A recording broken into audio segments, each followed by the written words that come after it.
The shotgun pressed against Ethan Walker's spine wasn't nearly as cold as the banker's smile. "Sign the marriage certificate, Walker, or watch your ranch go to auction tomorrow morning." In the dusty Colorado church, Clara Whitmore stood frozen at the altar, the town's unwanted spinster about to become a rancher's unwilling bride. Neither knew that this forced union would ignite the most passionate love story the frontier had ever witnessed.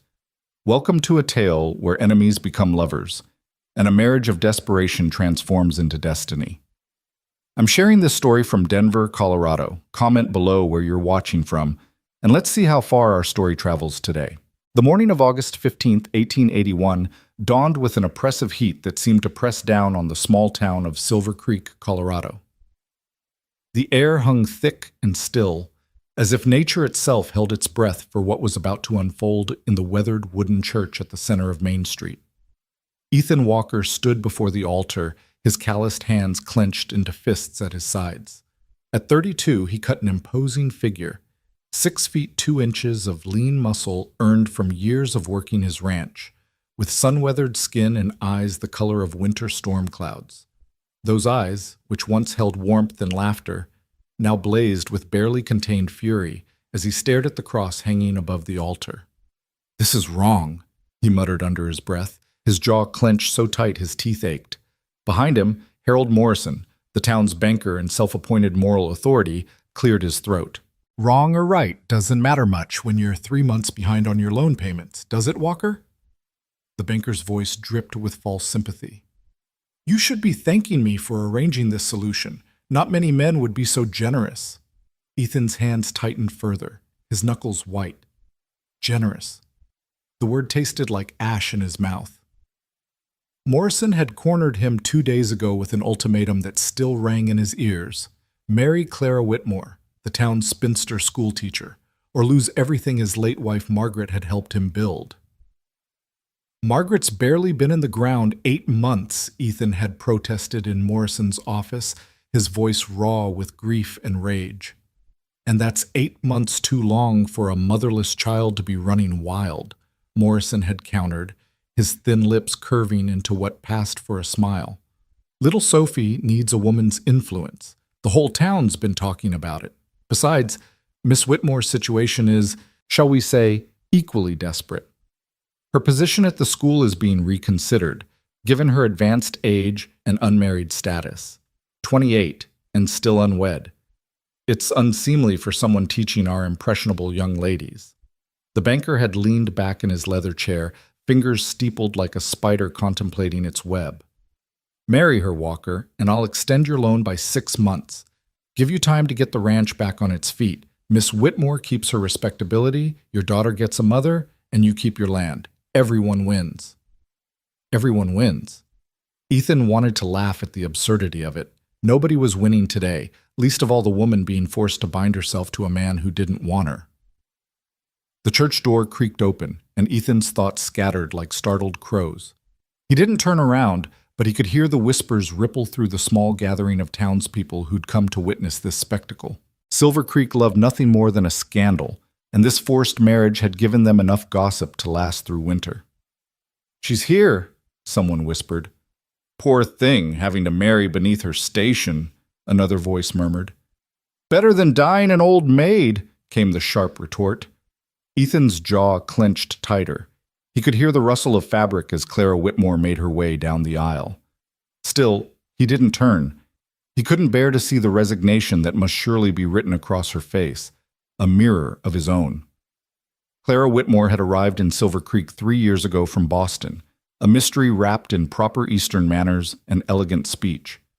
She was tall for a woman, nearly 5 feet 8 inches, with rich auburn hair she kept severely pinned and green eyes that seemed to see through people's pretenses. The townsfolk had initially been charmed by her education and refinement, but as the months passed without any suitors calling, whispers began. Too proud, they said, too educated. What man wanted a wife who'd read more books than he had? Probably scared them all off with that sharp tongue of hers, Ethan had once heard Mrs. Patterson say at the general store. He'd defended her then, oddly enough.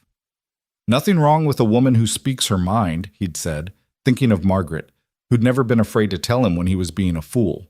Now, as Clara's footsteps drew closer, He wondered if he'd live to regret those words. The pastor, Reverend Mills, shifted uncomfortably at the altar. The old man's kind face was creased with concern as he watched the proceedings. This wasn't the first forced marriage he'd performed, but something about this one seemed to trouble him more than usual. "Dearly beloved," he began, his voice lacking its usual warmth, "we are gathered here today to witness the union of Ethan Walker and Clara Whitmore in holy matrimony." The words fell into the church like stones into still water, sending ripples of discomfort through everyone present. This was no joyous occasion. It was a business transaction dressed in white lace and hollow vows. Finally, Ethan turned to face his bride. Clara stood beside him in a simple gray dress. Not white, he noted with grim appreciation. At least she wasn't pretending this was something it wasn't. Her face was pale but composed, her chin lifted with a dignity that made something in his chest tighten unexpectedly. She didn't look at him, keeping her gaze fixed on some point past the pastor's shoulder. Up close, he could see the dark circles under her eyes, the slight tremor in her hands as she clutched a small bouquet of wildflowers, probably picked hastily from the roadside on her way here. She looked exactly like what she was, a woman backed into a corner with nowhere else to run. Just like him. "Miss Whitmore," Reverend Mills said gently, "do you come here of your own free will?" Clara's lips parted, and for a moment Ethan thought she might actually say no. The church held its collective breath. Then, in a voice steady as granite, she said, "I do." The lie hung in the air between them like smoke from a snuffed candle. "And you, Mr. Walker?" Ethan's throat felt like he'd swallowed sand. "I do." Another lie. They were building their marriage on a foundation of falsehoods, and everyone knew it. As Reverend Mills continued with the ceremony, Ethan found himself studying Clara from the corner of his eye. She was handsome rather than pretty, with strong features that would age well. Her hands, he noticed, bore small scars and calluses. Not the soft, pampered hands he'd expected from a Boston lady. There was a story there, he realized, one he'd never bothered to learn. "The rings?" Reverend Mills prompted. Ethan fumbled in his pocket for the simple gold band he'd bought that morning, the cheapest Henderson's general store had to offer. It was nothing like the ring he'd given Margaret, which he'd saved for months to afford. This one was thin, plain, and would probably turn Clara's finger green within a week. Clara had no ring for him. Of course she didn't. She'd probably been informed of this marriage at the same time he had, 2 days ago, with no time to prepare, no time to run.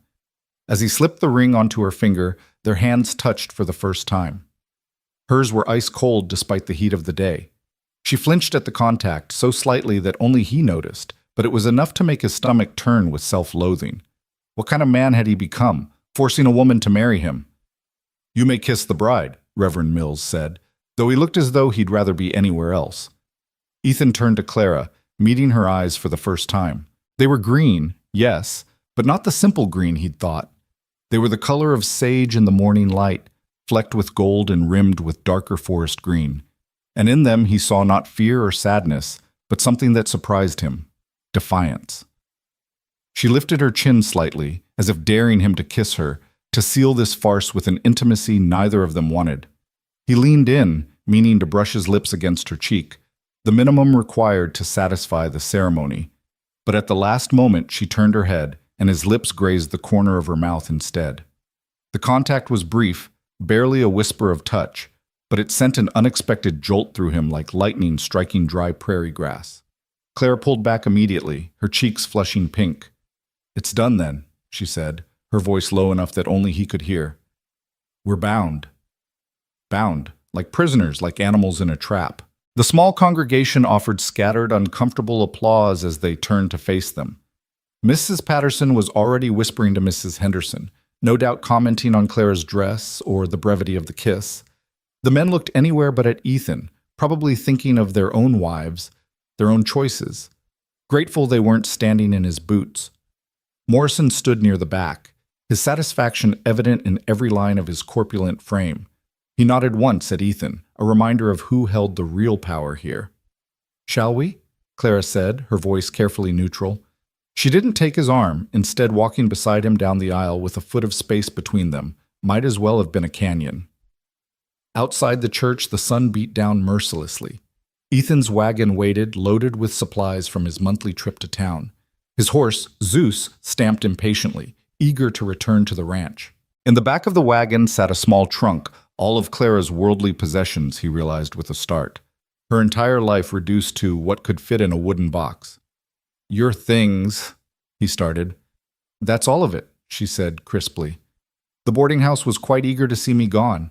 Apparently having an unwed female teacher as a tenant was becoming problematic for their reputation." The bitterness in her voice was sharp enough to cut. Ethan helped her up onto the wagon seat. She accepted his hand reluctantly, dropping it the moment she was settled. As he walked around to the other side, he caught sight of a small figure peering out from behind the general store. Sophie, his daughter, 6 years old and all knees and elbows, with Margaret's corn silk hair and his gray eyes. She'd refused to come to the ceremony, had thrown such a tantrum that he'd left her with Mrs. Henderson rather than force her. Now she watched them with eyes full of betrayal and confusion. "Papa?" she called out, her voice small and uncertain. "Sophie, come here," he said, trying to keep his voice gentle despite the turmoil in his chest. She shook her head violently, blonde braids whipping around her face. "No, she's not my mama. My mama's in heaven and she's coming back. She promised she'd never leave me." Clara stiffened beside him but said nothing. "Sophie, please." But his daughter had already turned and run, disappearing behind the buildings. Mrs. Henderson emerged a moment later, shaking her head. "I'll keep her for another hour or two, give you time to settle things at home." Settle things. As if anything about this situation could be settled. The ride to the ranch was silent except for the creak of wagon wheels and the occasional snort from Zeus. Clara sat ramrod straight beside him, her hands folded in her lap, gripping each other so tightly her knuckles were white. The wedding ring caught the sunlight, looking as out of place on her finger as she looked sitting beside him. The Double W Ranch, named for Walker and his late wife's maiden name, Williams, sat 15 miles outside of Silver Creek, nestled in a valley between two ridges that provided shelter from the worst of the winter winds. It wasn't the largest ranch in the county, but it had good water rights and prime grazing land. Or it had been prime before the drought last summer killed half his cattle and left him drowning in debt. As they crested the final hill, the ranch spread out before them. The main house was modest but sturdy, built from local timber with a stone foundation. Margaret had insisted on the wraparound porch, saying a home needed a place to watch sunsets and welcome visitors. Now the porch looked empty, forlorn, like it was waiting for someone who would never come home. "It's beautiful," Clara said quietly, surprising him. He glanced at her. "It needs work. Haven't had time for repairs since—" He stopped, unwilling to finish the sentence. "Since your wife died," Clara completed for him, her tone matter-of-fact rather than sympathetic. Mr. Morrison explained the situation quite thoroughly. Your wife's death, your debts, your need for someone to care for your daughter. He made it clear that this arrangement benefits us both. "And does it?" The question came out harsher than he intended. "Benefit you?" Clara turned to look at him fully for the first time since the ceremony. "I suppose that depends on your definition of benefit, Mr. Walker. I keep my position, avoid the shame of being dismissed for the crime of being unmarried, and gain a roof over my head that doesn't come with daily reminders of my failure to secure a husband through conventional means. Whether that constitutes a benefit or merely a different form of imprisonment remains to be seen." Her honesty was brutal, refreshing, and somehow exactly what he needed to hear. At least they weren't going to pretend. "Then we understand each other," he said. "I believe we do." As they pulled up to the house, Ethan saw the curtains twitch in the front window. Mrs. Molly O'Brien, his housekeeper, peered out with undisguised curiosity. He'd sent word ahead about the marriage. No point in shocking the poor woman entirely, but he could imagine the thoughts running through her head. Molly emerged onto the porch as they stopped, her weathered face carefully neutral. She was a widow herself, had been working for them since Sophie was born. She'd been Margaret's friend, and Ethan knew this sudden marriage must feel like a betrayal to her too. "Mr. Walker," she said, nodding. Then to Clara, "Mrs. Walker." Clara flinched at the title but recovered quickly. "Please, call me Clara. I suspect we'll be working closely together, and formality seems unnecessary." Molly's eyebrows rose slightly. "If you wish, ma'am." The ma'am was pointed, a subtle reminder of boundaries. Clara, to her credit, didn't react. Ethan helped Clara down from the wagon, again noting how she pulled away from his touch as soon as possible. Molly, would you show Clara to her room? Her room? Molly looked confused. But I prepared the master bedroom. The spare room, Ethan said firmly. The one at the end of the hall. Understanding dawned in Molly's eyes, followed by something that might have been pity. Of course, Mr. Walker. This way, ma'am. Clara followed Molly into the house, leaving Ethan alone with his thoughts and the bitter taste of his new reality. He unhitched Zeus, his movements automatic after years of practice, trying not to think about how different this homecoming was from what he'd imagined. When he'd married Margaret, they'd barely made it through the front door before he'd swept her into his arms, both of them laughing as he carried her over the threshold. They'd been young, in love, full of dreams about the life they'd build together. Now those dreams were buried with her in the cemetery on the hill, and he was left with this hollow substitute. Inside, the house felt different already. Clara's presence, though she'd only been there minutes, seemed to change the very air. He could hear Molly's voice from upstairs, explaining the household routines, and Clara's quiet responses. Professional, distant, proper, everything this marriage would be. The spare room Molly was showing Clara had been meant for the additional children he and Margaret had planned. They'd talked about filling the house with laughter, maybe 3 or 4 little ones running through the halls. Margaret had even started a quilt for the next baby, soft yellow and white squares that now lay forgotten in a trunk in the attic. Papa? He turned to find Sophie standing in the doorway, her face streaked with tears and dirt. Mrs. Henderson stood behind her, looking apologetic. She insisted on coming home, Mrs. Henderson explained. Wouldn't settle. Thank you for trying, Ethan said, his heart breaking at the sight of his daughter's distress. After Mrs. Henderson left, Sophie flew into his arms, her small body shaking with sobs. Why, Papa, why did you bring her here? This is Mama's house. Sophie, sweetheart, no. She pulled back, her gray eyes flashing with anger that looked disturbingly adult on her young face. You promised we'd be okay, just the 2 of us. You lied. Before he could respond, she'd wrenched away and run up the stairs.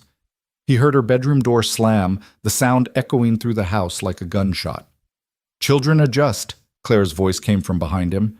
He turned to find her standing at the foot of the stairs, having changed from her wedding dress into a simple blue work dress.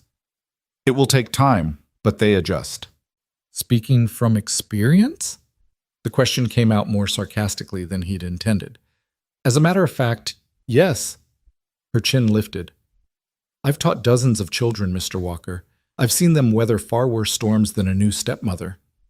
You're not her mother. The words were cruel, meant to wound, and he saw them hit their mark. Clara's composure cracked for just a moment, a flash of pain crossing her features before she rebuilt her walls. No, she agreed quietly. I'm not, and I won't pretend to be. But I am here, and I am now your wife, whether either of us likes it or not. We can make this situation bearable, or we can make it a misery. The choice is yours. She turned and walked into the kitchen, her back straight, leaving him standing alone in the hallway of his own home, feeling like a stranger.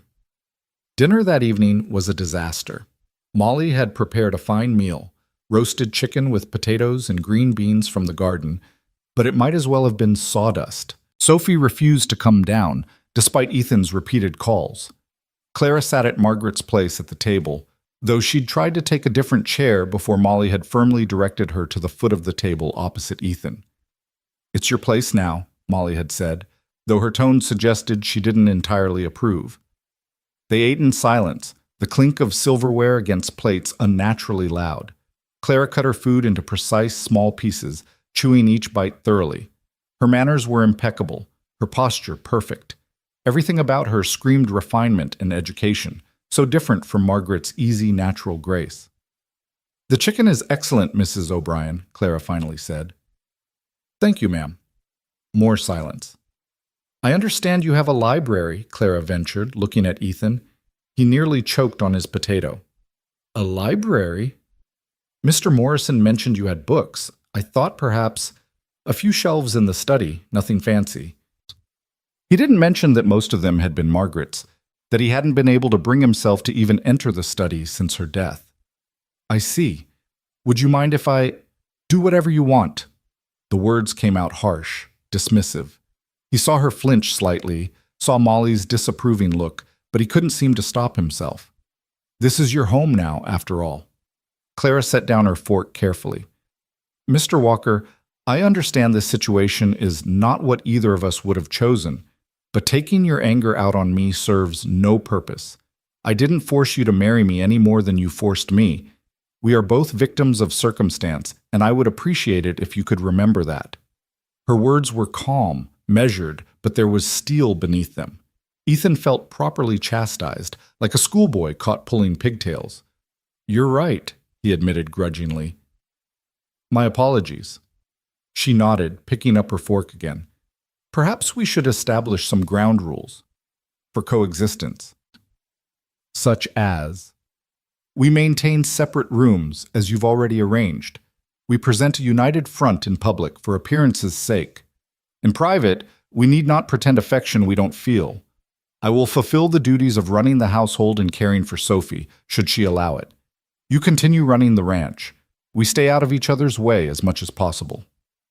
It sounded cold, clinical, like a business contract, which Ethan supposed was exactly what their marriage was. And Sophie?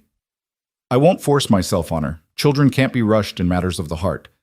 But I will be here, consistently, patiently, until she's ready to accept my presence. That could take a very long time. Then it takes a very long time. Clara met his gaze steadily. I'm not going anywhere, Mr. Walker. This marriage may be a prison for both of us, but I intend to make the best of it. I've survived worse situations with my dignity intact. I'll survive this too. There was something in her tone, a hint of past pain that made him wonder what those worse situations had been. But before he could ask, not that he would have, Sophie's voice rang out from upstairs. Papa, Papa, I need you. He was up and moving before the second call, taking the stairs two at a time. Sophie's door was still closed, but he could hear her crying inside. Sophie, sweetheart, what's wrong?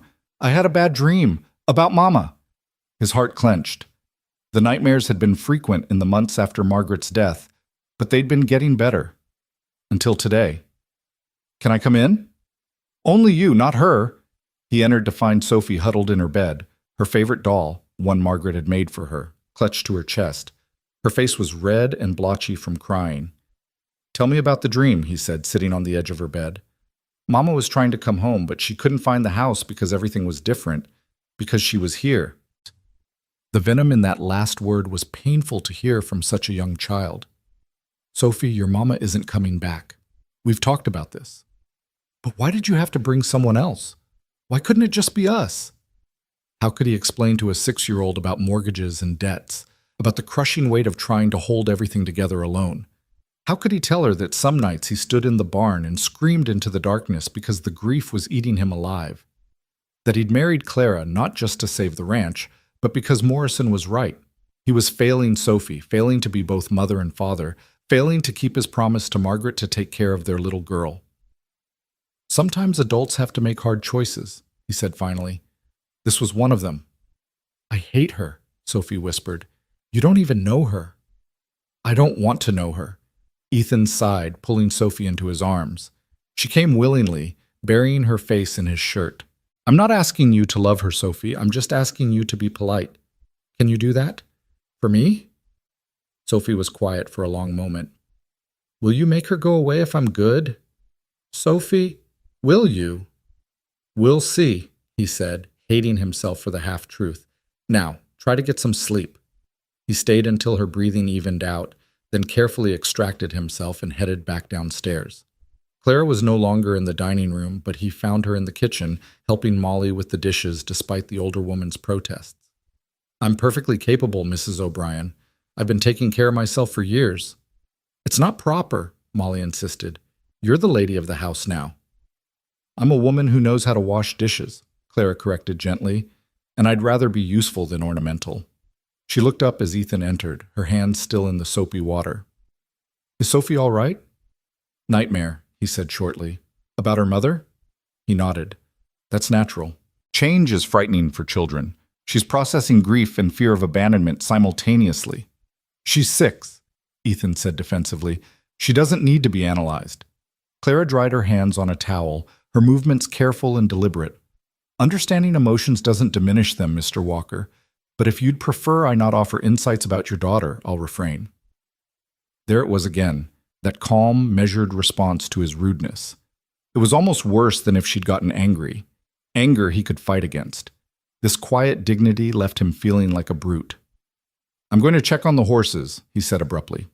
Of course. Good evening, Mr. Walker.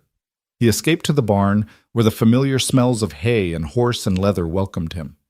Zeus nickered softly as he approached, and Ethan leaned against the stallion's stall, letting the animal's simple presence calm him.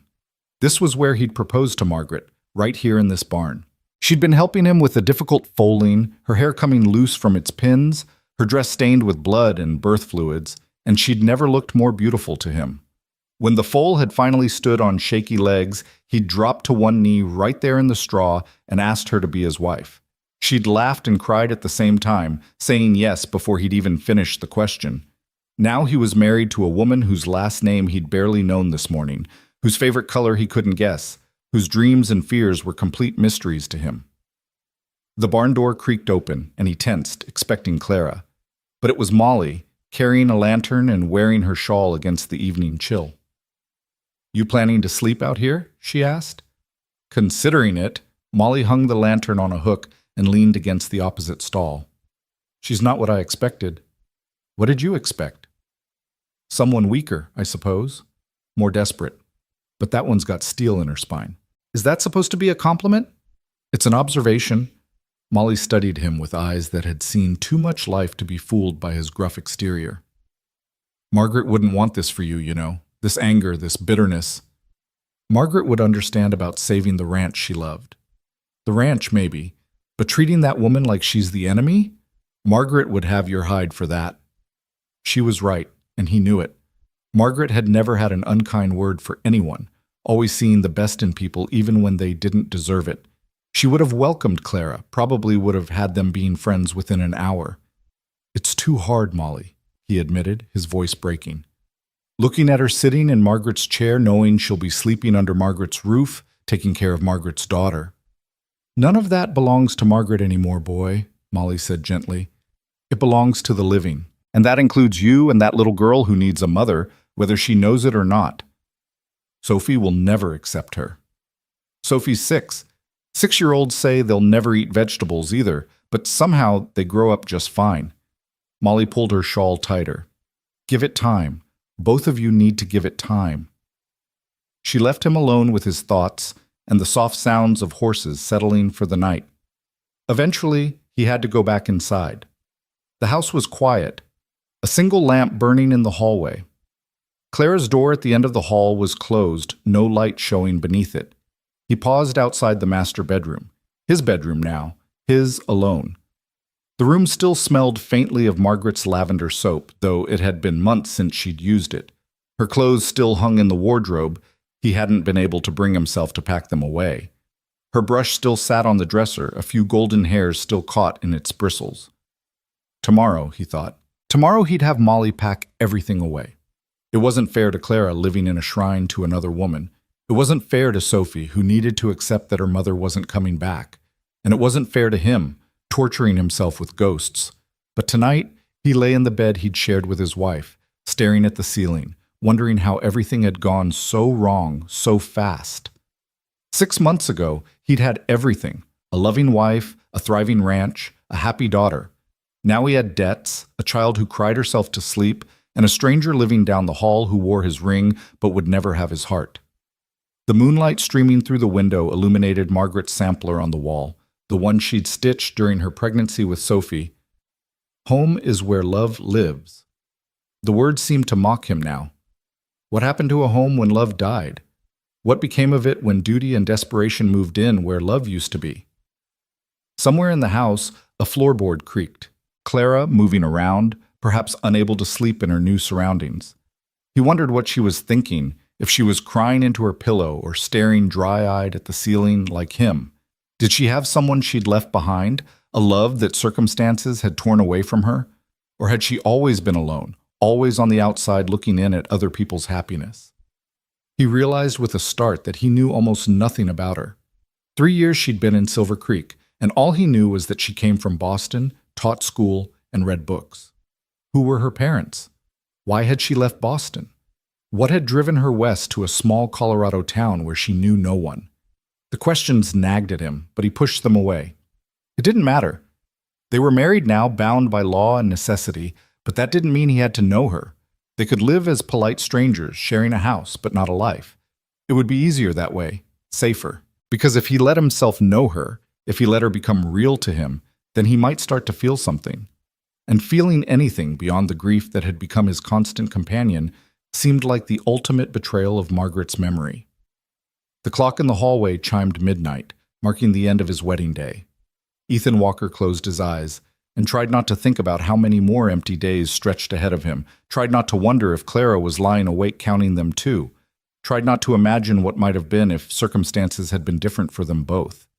Outside, a coyote howled in the distance, its lonely cry echoing across the valley. It sounded exactly like how he felt, wild, mournful, and utterly alone. The first week passed in a careful dance of avoidance. Clara rose before dawn, preparing breakfast with Molly's grudging assistance, and Ethan made sure to be in the barn by the time she entered the kitchen. They took their meals at opposite ends of the long table, Sophie's empty chair between them like an accusation. The child had taken to eating in her room, and neither adult had the energy to fight her on it. Clara spent her mornings attempting to learn the household routines, though Molly guarded her territory with fierce determination. "I've been doing this for 6 years, ma'am," she'd say whenever Clara offered to help with laundry or cooking. "I know what Mr. Walker likes." What Mr. Walker liked, Clara was learning, was to pretend she didn't exist. He spoke to her only when absolutely necessary, usually in clipped sentences that conveyed information and nothing more. "Storm coming tonight. Fence broke in the north pasture. Sophie needs new shoes before school starts. School." That was another source of tension. Clara had assumed she would continue teaching when the term began in 2 weeks, but Morrison had made it clear that married women didn't work outside the home in Silver Creek. "Your place is with your family now, Mrs. Walker," he'd said with that oily smile when she'd gone to town for supplies. "I'm sure your husband wouldn't want his wife working when there's so much to do at home." She'd wanted to tell him that her husband wouldn't notice if she sprouted wings and flew to the moon, but she'd held her tongue. Years of being the unwanted spinster had taught her the value of silence, of keeping her thoughts locked away where they couldn't be used against her. Now, on the 7th morning of her marriage, Clara stood at the kitchen window watching Ethan work with a young horse in the corral. The morning sun caught the sweat on his skin, making him glow like something out of a Renaissance painting. He moved with an easy grace, his voice low and soothing as he coaxed the nervous animal to accept the saddle. There was a gentleness in him that he showed to every creature on this ranch, except her.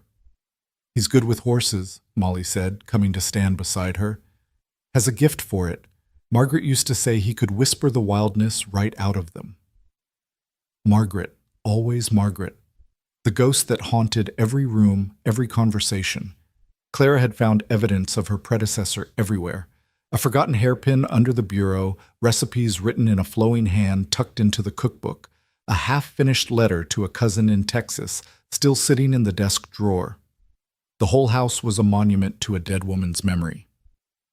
"She was beautiful, wasn't she?" Clara said, not really asking. She'd seen the photograph on the mantel, the delicate features and laughing eyes captured forever in sepia tones. "Inside and out," Molly confirmed.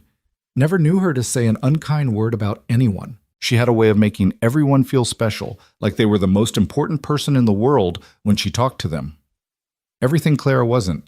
She was too tall, too sharp-tongued, too educated, too Eastern. She'd never had that easy way with people that seemed to come naturally to women like Margaret.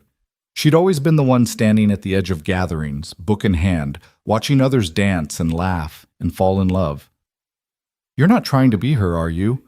Molly asked, and there was something almost kind in her voice. "How could I? I don't even know who I'm supposed to be here. Not a wife, certainly, not a mother. I'm a placeholder, Mrs. O'Brien.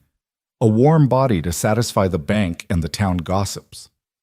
Molly was quiet for a moment, then said, "You know, when Margaret first came here, She didn't know how to do anything. Couldn't cook, couldn't sew, couldn't tell a chicken from a rooster. She'd grown up in town. Her father was a shopkeeper. First time she tried to milk a cow, she got kicked so hard she had a bruise for 3 weeks. Clara turned to look at the older woman, surprised. The perfect Margaret had been imperfect once? My point is, Molly continued, everyone has to start somewhere. Even saints were sinners once. Before Clara could respond, Sophie burst through the back door, her face streaked with tears and dirt. Papa's horse threw him. He's hurt. Clara's heart stopped. She was running before she consciously decided to move, following Sophie's frantic figure toward the corral. She could see a crowd gathering, the ranch hands who'd been working nearby, all clustered around something on the ground. Ethan was sitting up when she reached him, blood streaming from a gash above his left eye. His shirt was torn, and she could see scrapes along his ribs where he'd hit the ground. I'm fine, he was saying to Tom, his foreman. Just got careless. You're bleeding, Clara said, dropping to her knees beside him without thinking. She pulled her handkerchief from her pocket, pressing it against the cut. And you might have a concussion. Can you see straight? How many fingers am I holding up? I said I'm fine, he growled, trying to pull away, but she caught his chin with her free hand, forcing him to look at her. How many fingers? Their eyes met, and for a moment the rest of the world fell away. This close, she could see flecks of blue in his gray eyes, could smell the leather and sweat and something uniquely him. His pupils were equal, responsive. No concussion then. 3, he said quietly. Good. Can you stand? He nodded, and Tom helped him to his feet. He swayed slightly, and without thinking, Clara slipped under his arm, taking some of his weight. He stiffened, but didn't pull away. Sophie, run ahead and have Molly heat water, Clara instructed. Tom, can you manage the horse? The foreman nodded, already moving toward the agitated animal. Clara half-supported, half-guided Ethan toward the house, acutely aware of his body pressed against hers, the heat of him seeping through her dress. I can walk, he muttered. Humor me, she replied. I'd rather not have to explain to the town how I became a widow after only a week of marriage. He made a sound that might have been a laugh, quickly suppressed. In the kitchen, Molly had already prepared hot water and clean cloths. Clara guided Ethan to a chair, then began cleaning the wound with practiced efficiency. You've done this before, he observed, wincing as she dabbed at the cut. My father was a doctor, she said, concentrating on her work. I assisted him from the time I was 12 until... She stopped abruptly. Until? Until I came west. She reached for the iodine. This will sting. It did. He hissed through his teeth but held still. Sophie watched from the doorway, her face pale with worry. Is Papa going to die? She whispered. No, sweetheart, Clara said gently. He's going to be just fine. Head wounds always bleed a lot, but this one isn't deep. He won't even need stitches. Sophie crept closer, drawn by the calm authority in Clara's voice. You know about medicine? A little. My father taught me. Could you teach me? It was the first time Sophie had spoken to her directly without anger or hostility. Clara was careful not to show how much it meant. If you'd like, she said casually, though I should warn you, it involves learning about blood and bones and other things that might seem scary. I'm not scared, Sophie said quickly, lifting her chin in a gesture that was pure Ethan. I helped when our mare foaled last spring. There was lots of blood then. Brave girl, Clara murmured, applying a bandage to Ethan's forehead. There, all done. You'll have a headache, and you should rest today. I have work to do, which Tom and the other hands can manage for one day.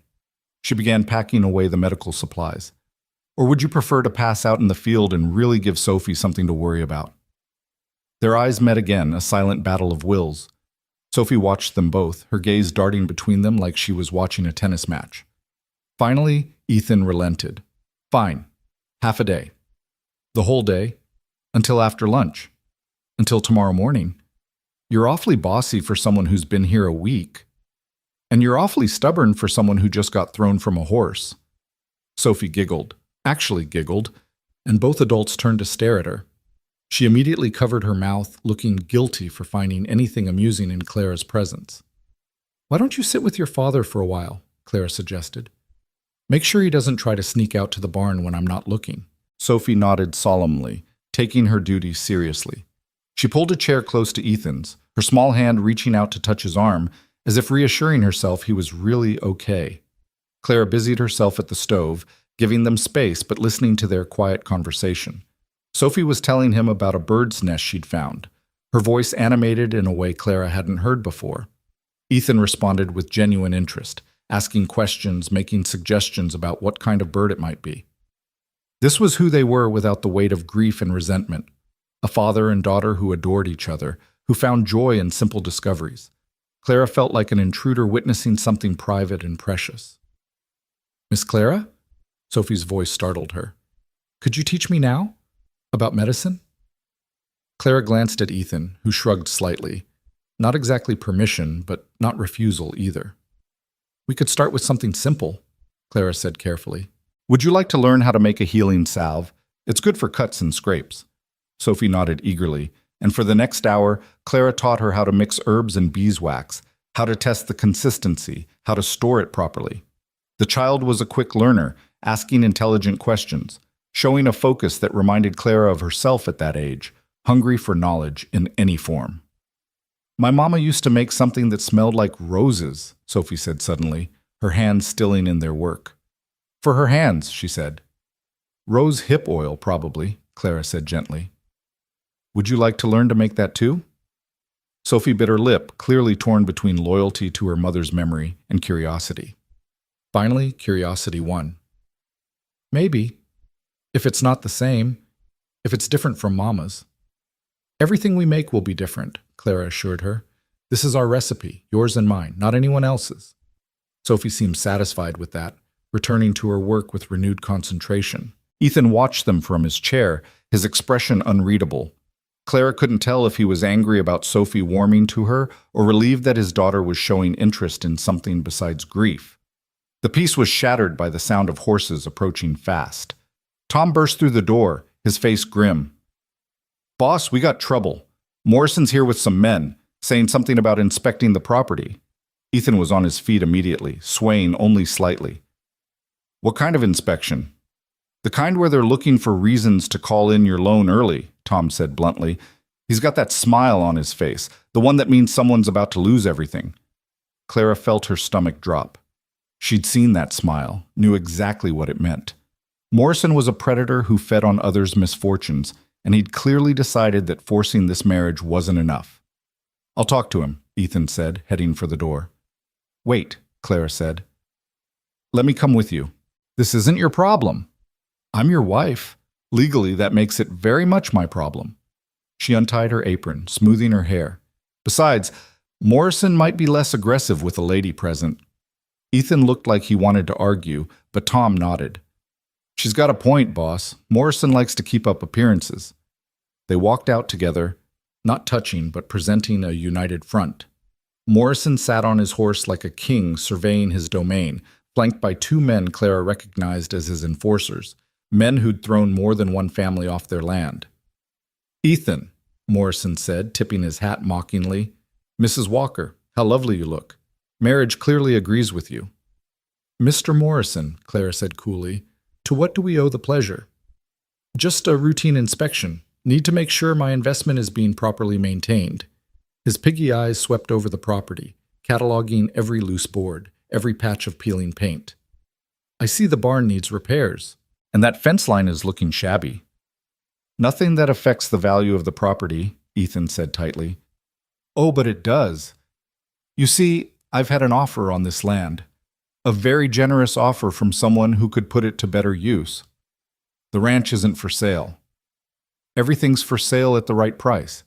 And when you default on your loan, which, let's be honest, we both know you will, I'll be happy to facilitate the transfer." Clara stepped forward. "May I see the loan documents, Mr. Morrison?" He blinked, clearly not expecting that. "I beg your pardon?" "The loan documents, the original agreement my husband signed. I'd like to review them." "Whatever for, it's hardly a woman's concern." "On the contrary, as Ethan's wife, his debts are now mine. I have every right to understand our financial obligations." She held out her hand expectantly. Morrison's face reddened. "I don't carry such documents with me." How convenient. Then I suppose this inspection will have to wait until you can produce them. After all, we wouldn't want any misunderstandings about the terms of the agreement. The terms are simple. He owes me money. If he can't pay, he loses the ranch. The specific terms, Mr. Morrison. Payment schedules, interest rates, penalties. All the details that I'm sure a businessman of your reputation would have carefully documented. Morrison's eyes narrowed. You're quite the little lawyer, aren't you? I'm a woman who reads contracts before signing them. A habit I learned from my father. Your father the doctor? My father the doctor who also happened to have a law degree from Harvard. It was true, though her father had never practiced law, preferring medicine. But Morrison didn't need to know that detail.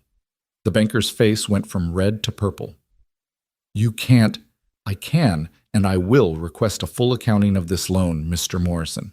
And if I find any irregularities, any hint of usury or fraudulent terms, I will take it to the territorial judge. Judge Hammond, I believe? He struck me as a man of integrity when I met him at church last Sunday. It was a bluff, mostly. She had met the judge briefly, but she had no idea if he would take their side against Morrison. But the banker didn't know that. Morrison yanked his horse's reins hard enough to make the animal dance nervously. You've got 6 months, Walker. 6 months to pay in full, or this ranch is mine. He glared at Clara. And you might want to teach your wife her proper place before she finds herself in trouble she can't talk her way out of. He rode off with his men, leaving a cloud of dust in their wake. Ethan turned to Clara, his expression unreadable. Harvard? He said finally. I didn't lie. My father did have a degree from Harvard. And you just happened to forget to mention that? You never asked. She met his gaze steadily. You've made it clear you don't want to know anything about me, remember?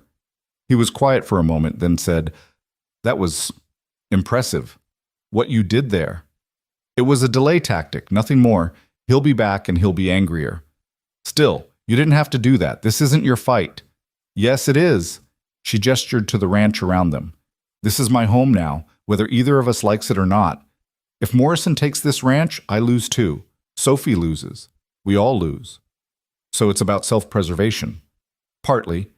She hesitated, then added, and partly because men like Morrison have been making women like me dance to their tune my whole life. I'm tired of it. Something shifted in his expression, a recognition of shared experience. They'd both been forced into this marriage by Morrison's machinations, both been stripped of their choices. We need to look at those documents, Clara said. The real ones. There might be something we can use. They're in the study, Ethan said slowly. I haven't been in there since Margaret died. It was her favorite room. Would you like me to get them? He shook his head. No, it's time. I need to stop avoiding it. They walked back to the house together, and Clara was surprised when Sophie slipped her hand into hers as they entered. The gesture was tentative, ready to be withdrawn at the first sign of rejection. Clara kept her grip gentle, neither holding too tight nor letting go. The study door had been closed for so long the hinges creaked in protest. The room beyond was frozen in time, dust motes dancing in the afternoon sunlight streaming through lace curtains. Books lined 2 walls, their spines showing an eclectic mix of interests: poetry, agriculture, history, novels. A delicate writing desk sat near the window, papers still scattered across its surface, as if Margaret had just stepped out for a moment. Ethan stood in the doorway like he was facing a firing squad. Clara could see the pain etched in every line of his body. She loved this room, he said quietly. Spent hours here reading, writing letters. She was teaching herself Latin from those books over there. Said she wanted Sophie to have a proper education, not just the basics they teach at the town school. She sounds like she was remarkable, Clara said honestly. She was. He moved into the room slowly, running his fingers along the desk's surface. She would have liked you, I think. You're both fighters in your own ways. It was the kindest thing he'd said to her since their wedding. Clara didn't know how to respond, so she stayed silent. Ethan opened a drawer in the desk, pulling out a leather portfolio.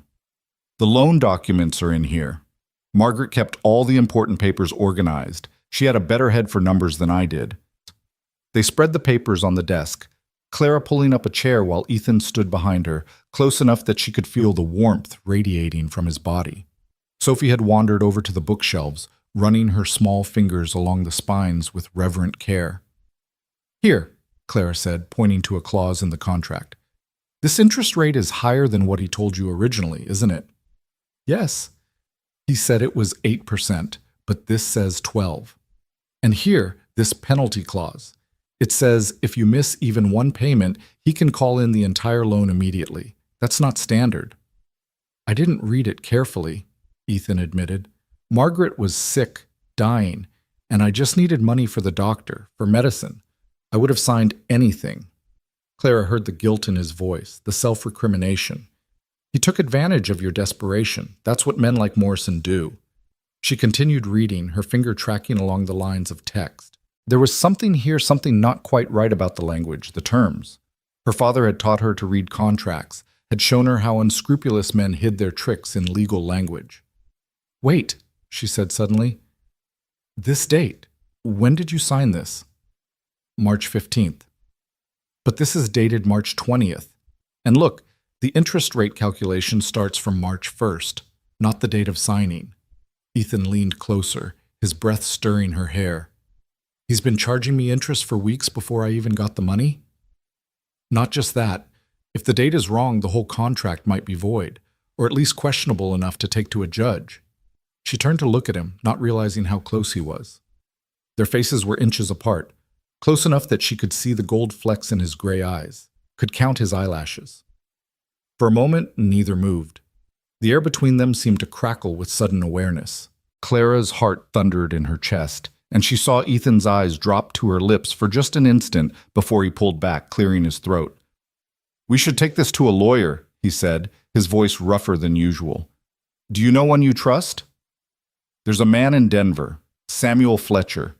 He helped my neighbor with a land dispute last year. Denver's a day's ride each way." "I'll leave tomorrow." "We'll leave tomorrow," Clara corrected. "This affects both of us. Besides, I might be able to help explain the contract issues we've found." He looked like he wanted to argue, but then nodded. "What about Sophie?"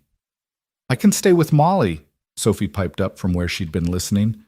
"I'll be good, I promise." It was the first time she'd volunteered to make things easier for Clara. Another small victory.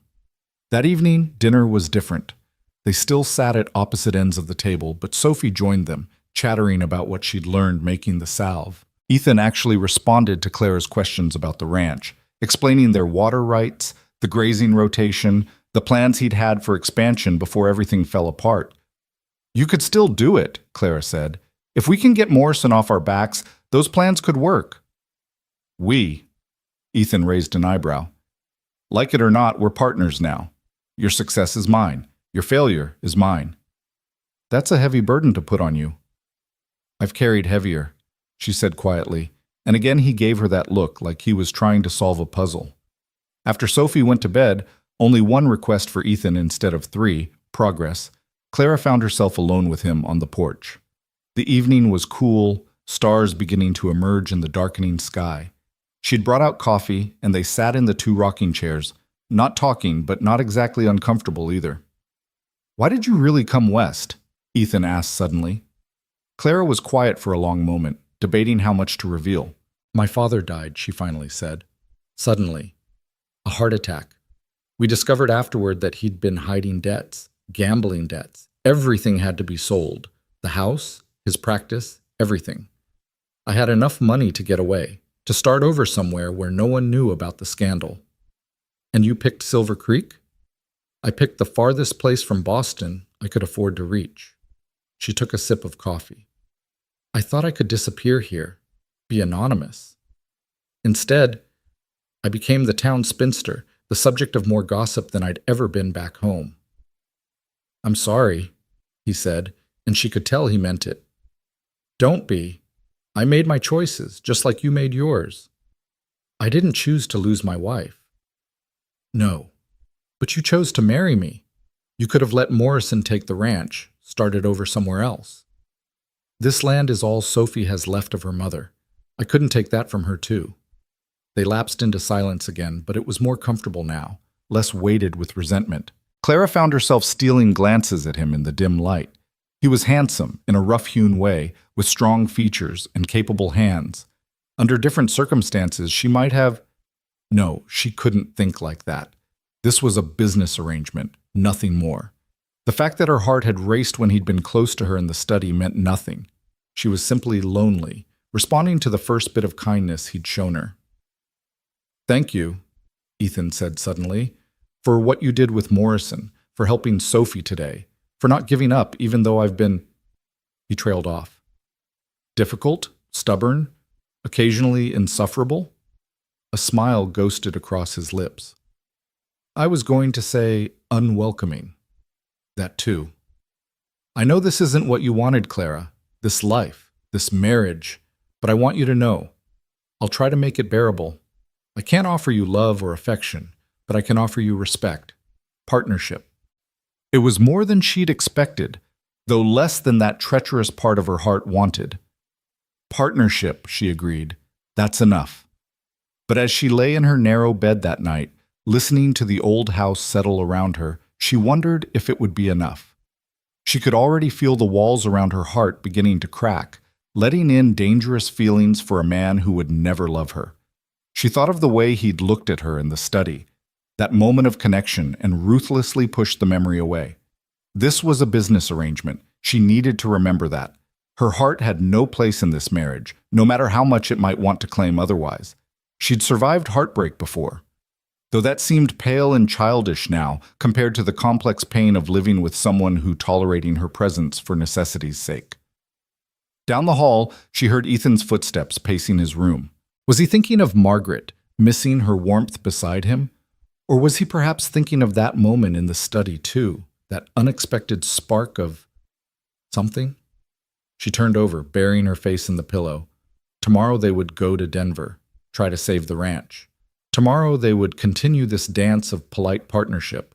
Tomorrow she would be stronger, would rebuild the walls around her heart. But tonight, in the darkness of her small room, she allowed herself to imagine what it might be like if things were different. If she'd met Ethan before Margaret. If they'd chosen each other instead of being forced together. If Sophie could learn to love her not as a replacement, but as herself. If the word wife could mean something more than a legal designation. Dangerous thoughts, foolish thoughts. But in the darkness, with no one to see or judge, she held them close like precious secrets, these dreams of what could never be. The journey to Denver began before dawn, the sky still holding on to night's last stars. Claire had packed carefully, her traveling dress a practical dark blue wool that wouldn't show the dust of the road. She'd braided her hair tightly, pinning it in a coronet that would withstand the wind. When she emerged from her room, she found Ethan already waiting by the wagon, checking the horses' harnesses one final time. "You could have woken me earlier to help," she said, climbing up onto the seat without waiting for his assistance. "Didn't want to disturb you." He swung up beside her, taking the reins. "It's a long journey." "I've traveled longer." She adjusted her shawl against the morning chill. "From Boston to here took 2 weeks. By train and stage, I imagine. Not by farm wagon over rough roads." "Are you trying to convince me to stay behind, Mr. Walker? Would it work if I were?"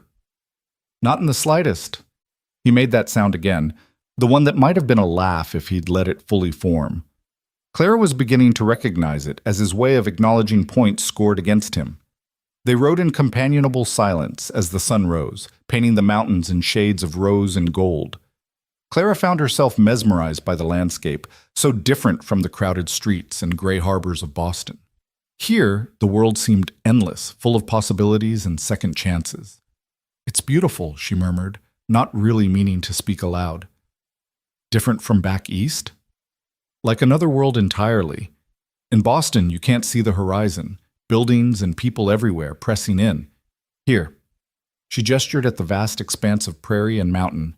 "Here, you can breathe." Margaret said something similar when she first came out.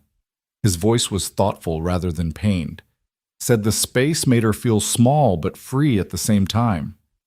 That's exactly it. Clara glanced at him. Where was she from originally? St. Louis. Her father ran a dry goods store there, but he had dreams of cattle ranching. Brought the whole family out when Margaret was 16. She used to joke that he dragged them to the edge of the world. But she loved it? Eventually. Took some adjusting. The first winter nearly broke her. She'd never seen snow like we get here. But by spring, she said she couldn't imagine living anywhere else. It was the most he'd spoken about Margaret, without that edge of grief making his voice sharp. Clara treasured the small confidence, filing it away with the other pieces of information she'd been gathering about this complex man beside her. Around midday, they stopped to rest the horses and eat the lunch Molly had packed. Clara spread a blanket under a stand of cottonwoods near a small creek, the sound of water a pleasant accompaniment to their meal. Ethan seemed more relaxed away from the ranch, as if the distance from memories allowed him to breathe easier. "Tell me about this lawyer," Clara said, cutting slices from a loaf of bread. "Can we trust him?" "Sam Fletcher's honest as they come. We served together briefly during the war." "You were in the war?" She hadn't known this about him. 3 years, cavalry. He accepted the bread and cheese she offered. "Longest 3 years of my life. Sam saved my life at Chancellorsville. Figure that makes him trustworthy enough." "How did he save your life?" Ethan was quiet for a moment, his gaze distant. "I took a bullet in the shoulder, fell from my horse in the middle of a charge. Sam rode back for me, pulled me up onto his mount while under fire. Foolish thing to do. Could have gotten us both killed. But that was Sam, always doing the right thing even when it was the stupid thing." "Sounds like someone else I know," Clara said quietly. "Marrying a stranger to save his ranch and protect his daughter isn't exactly the easy choice." "That's different. That's necessity." "Is it? You could have taken Sophie and started over somewhere else. Plenty of men would have. And plenty of women would have said no to Morrison's scheme." "True." She pulled her knees up, wrapping her arms around them, looking younger and more vulnerable than he'd ever seen her. "But I was so tired of fighting alone. At least this way, I'm fighting alongside someone, even if we're not fighting for each other." The honesty in her voice made something shift in his chest. "Clara, we should keep moving," she said quickly, already standing and shaking out the blanket. "We want to reach Denver before dark." He let her retreat, recognizing the defensive maneuver. He did the same thing when conversations veered too close to feelings he wasn't ready to examine. Denver sprawled before them as the sun began its descent, a city of ambition built on gold rush dreams and railway promises. The streets teemed with people, miners and merchants, painted ladies and proper wives, children darting between wagons and dogs barking at everything. "It's so loud," Clara said, and he heard the slight distress in her voice. "After the ranch, it's overwhelming," he agreed. "Sam's office is just 2 streets over. We can settle in the hotel first if you'd prefer." "No, let's see him while we can. I want to know where we stand." The law office of Fletcher and Associates occupied the second floor of a solid brick building. Sam himself answered their knock, his face breaking into a genuine smile when he saw Ethan. "Walker, good to see you, man." Then noticing Clara, "And this must be the new Mrs. Walker. I heard you'd remarried." "News travels even to Denver, apparently," Ethan said dryly.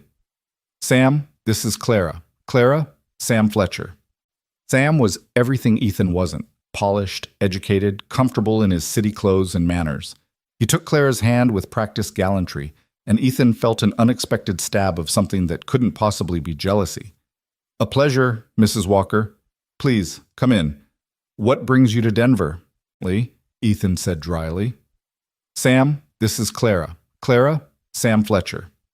Sam was everything Ethan wasn't: polished, educated, comfortable in his city clothes and manners. He took Clara's hand with practiced gallantry, and Ethan felt an unexpected stab of something that couldn't possibly be jealousy. "A pleasure, Mrs. Walker. Please, come in. What brings you to Denver?"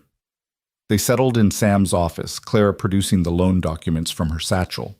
She explained their findings with clear precision, pointing out the discrepancies and questionable terms. Sam listened intently, occasionally asking for clarification, his expression growing more serious as she spoke. "This is definitely irregular," he said finally. "Morrison's been playing these games for years, but this might be the first time he's been careless enough to leave evidence. The date discrepancy alone could be grounds for challenging the entire agreement." "So we have a case?" Ethan asked. "You have the beginning of one. I'll need to do some research, check territorial law regarding usurious lending practices. But Claire's right. This contract has serious problems." "How long before we'd have an answer?" Claire asked. "Give me tonight to review everything thoroughly. Can you stay until tomorrow afternoon? Ethan glanced at Clara, who nodded. We'll be at the Imperial Hotel. Sam stood, shaking their hands again. This is good work, Clara. Have you studied law? Only what my father taught me. He believed women should understand contracts and legal matters, even if we can't practice law ourselves. A forward-thinking man. We could use more like him. Sam's smile was warm, appreciative, and Ethan found himself stepping slightly closer to Clara. We should go, he said abruptly. Find our rooms before full dark. Outside, Clara seemed energized by the meeting. He seems competent, and he clearly respects you. Sam's a good man, one of the few I trust completely. You don't trust easily, do you? Not anymore. The words came out harder than intended.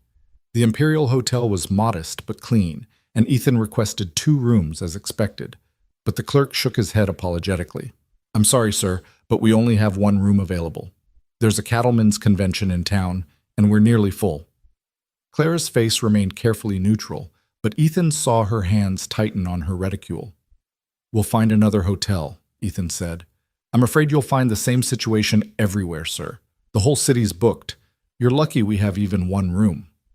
They looked at each other, a silent conversation passing between them. Finally, Clara spoke. We'll take it.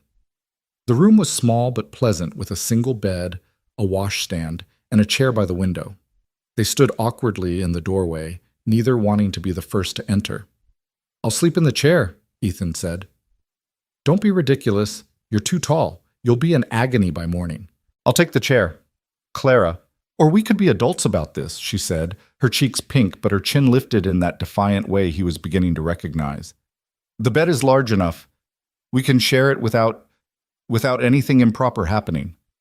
The thought of lying beside her, even fully clothed, even with careful distance between them, made his pulse race in a way it hadn't since Margaret, which was exactly why he shouldn't agree to it.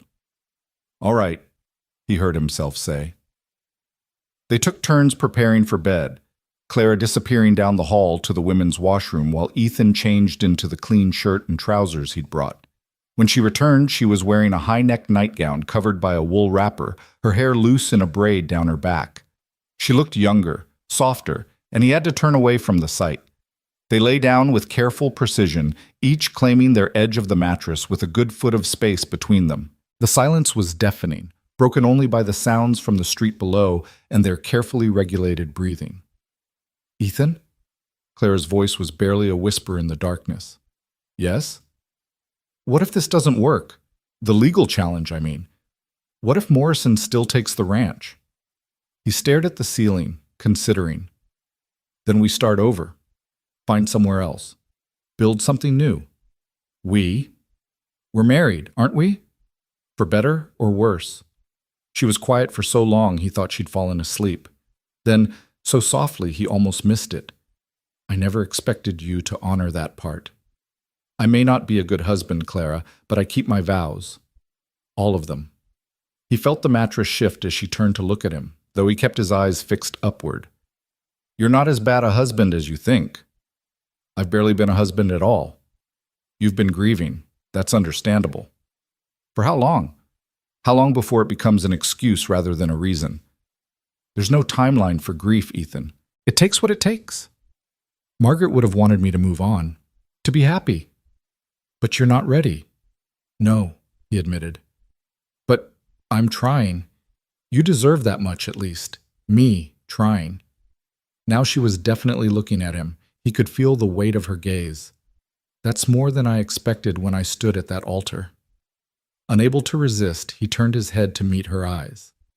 In the moonlight filtering through the window, her face was all planes and shadows, beautiful in a way that had nothing to do with conventional prettiness and everything to do with strength and intelligence and unexpected kindness. What did you expect? He asked. Tolerance, resentment, maybe eventual indifference if I was lucky. And instead, I got a man who's honorable even in his pain, who loves his daughter more than his own happiness, who's trying to be fair even when life has been anything but fair to him. The words hung between them, too honest, too revealing. Ethan felt something crack inside his chest, some wall he'd built around his heart beginning to crumble. Clara, A crash from the room next door broke the moment, followed by drunken laughter and singing. The spell shattered, and they both turned away, returning to their careful positions on opposite sides of the bed. But something had changed in that moment of connection.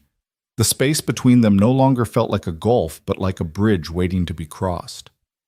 When Clara's breathing eventually deepened into sleep, Ethan found himself listening to the sound, finding an unexpected comfort in her presence. He thought of Margaret, wondering what she would make of this situation. She'd always been the romantic one, believing in fate and destiny and love conquering all.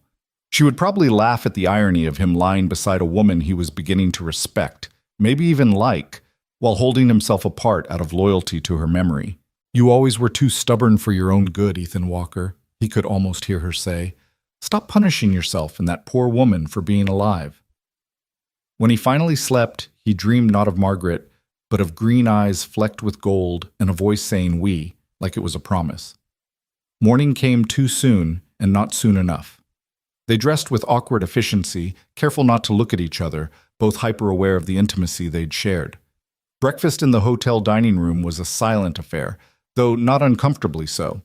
It was as if they were both processing something, turning it over in their minds like a puzzle piece that didn't quite fit anywhere yet. Sam's news, when they returned to his office, was better than they'd hoped. "Morrison's in serious trouble if this goes before a judge," he said, spreading out additional documents he'd researched. "The territorial laws are clear about usury, and the interest rate he's charging exceeds legal limits. Combined with the date discrepancies and the unclear terms, you have grounds not just to challenge the loan, but potentially to have it declared void." "What does that mean exactly?" Claire asked, leaning forward. "It means Morrison might have to return any payments already made and cancel the debt entirely. At minimum, a judge would likely order a restructuring of the loan at legal interest rates, which would reduce your payments significantly." "He won't let this go to court," Ethan said grimly. "Morrison's got too much to lose if word gets out about his practices." Exactly. Sam smiled like a chess player who'd just cornered his opponent's king. "Which means he'll negotiate. I can draw up a letter outlining our findings and our intention to file suit. My guess is he'll offer to restructure rather than risk exposure." "Do it," Clara said before Ethan could respond. When both men looked at her, she flushed but didn't back down. "We need to act quickly before he finds another way to corner us." Sam nodded approvingly. "I'll have it ready within the hour. You can take it back with you. Deliver it personally. Sometimes the shock value of immediate action works in our favor." While Sam prepared the documents, Ethan and Clara walked through Denver's streets, stopping at shops for supplies they couldn't get in Silver Creek. Clara paused at a bookshop window, her eyes lighting up at the display. "Go ahead," Ethan said. "Look around. We shouldn't spend unnecessarily. Books aren't unnecessary. Margaret always said that." He opened the shop door. "Besides, Sophie's been asking about new stories." They spent an hour in the shop, Clara carefully selecting books for Sophie, fairy tales and beginning readers, while Ethan watched her animated discussions with the proprietor about different editions and authors. She was in her element here, surrounded by knowledge and stories, and he found himself charmed by her enthusiasm. "You miss it," he observed as they left with their wrapped purchases. "Teaching. Every day." She clutched the books like treasures. "I loved watching children discover they could read, that all these worlds were suddenly open to them. It was like giving them keys to kingdoms. You could teach Sophie. Really teach her, I mean. Not just the basics she'll get at the town school." Clara stopped walking, looking up at him with surprise. "You'd want that?" Margaret would have wanted it. She believed in education, especially for girls, said they needed it even more than boys because the world would try to tell them they were less capable. "Your wife was a remarkable woman." "She was. But so are you, in different ways." The compliment hung between them, unexpected and sincere. Clara's cheeks pinked, and she looked away. "We should get back to Sam's office." The letter Sam had prepared was a masterpiece of legal threat wrapped in polite language. It laid out their evidence, cited relevant territorial statutes, and gave Morrison 30 days to respond with a restructuring proposal or face litigation. "This should do it," Sam said, handing over the sealed envelope. "But be careful, cornered rats bite." Morrison's not a rat, Ethan said. He's a snake. Either way, watch your backs. The journey home was different from the ride out. They talked more freely, discussing strategies for the ranch, ideas for increasing revenue. Clara, it turned out, had been observing more than he'd realized during her weeks at the ranch.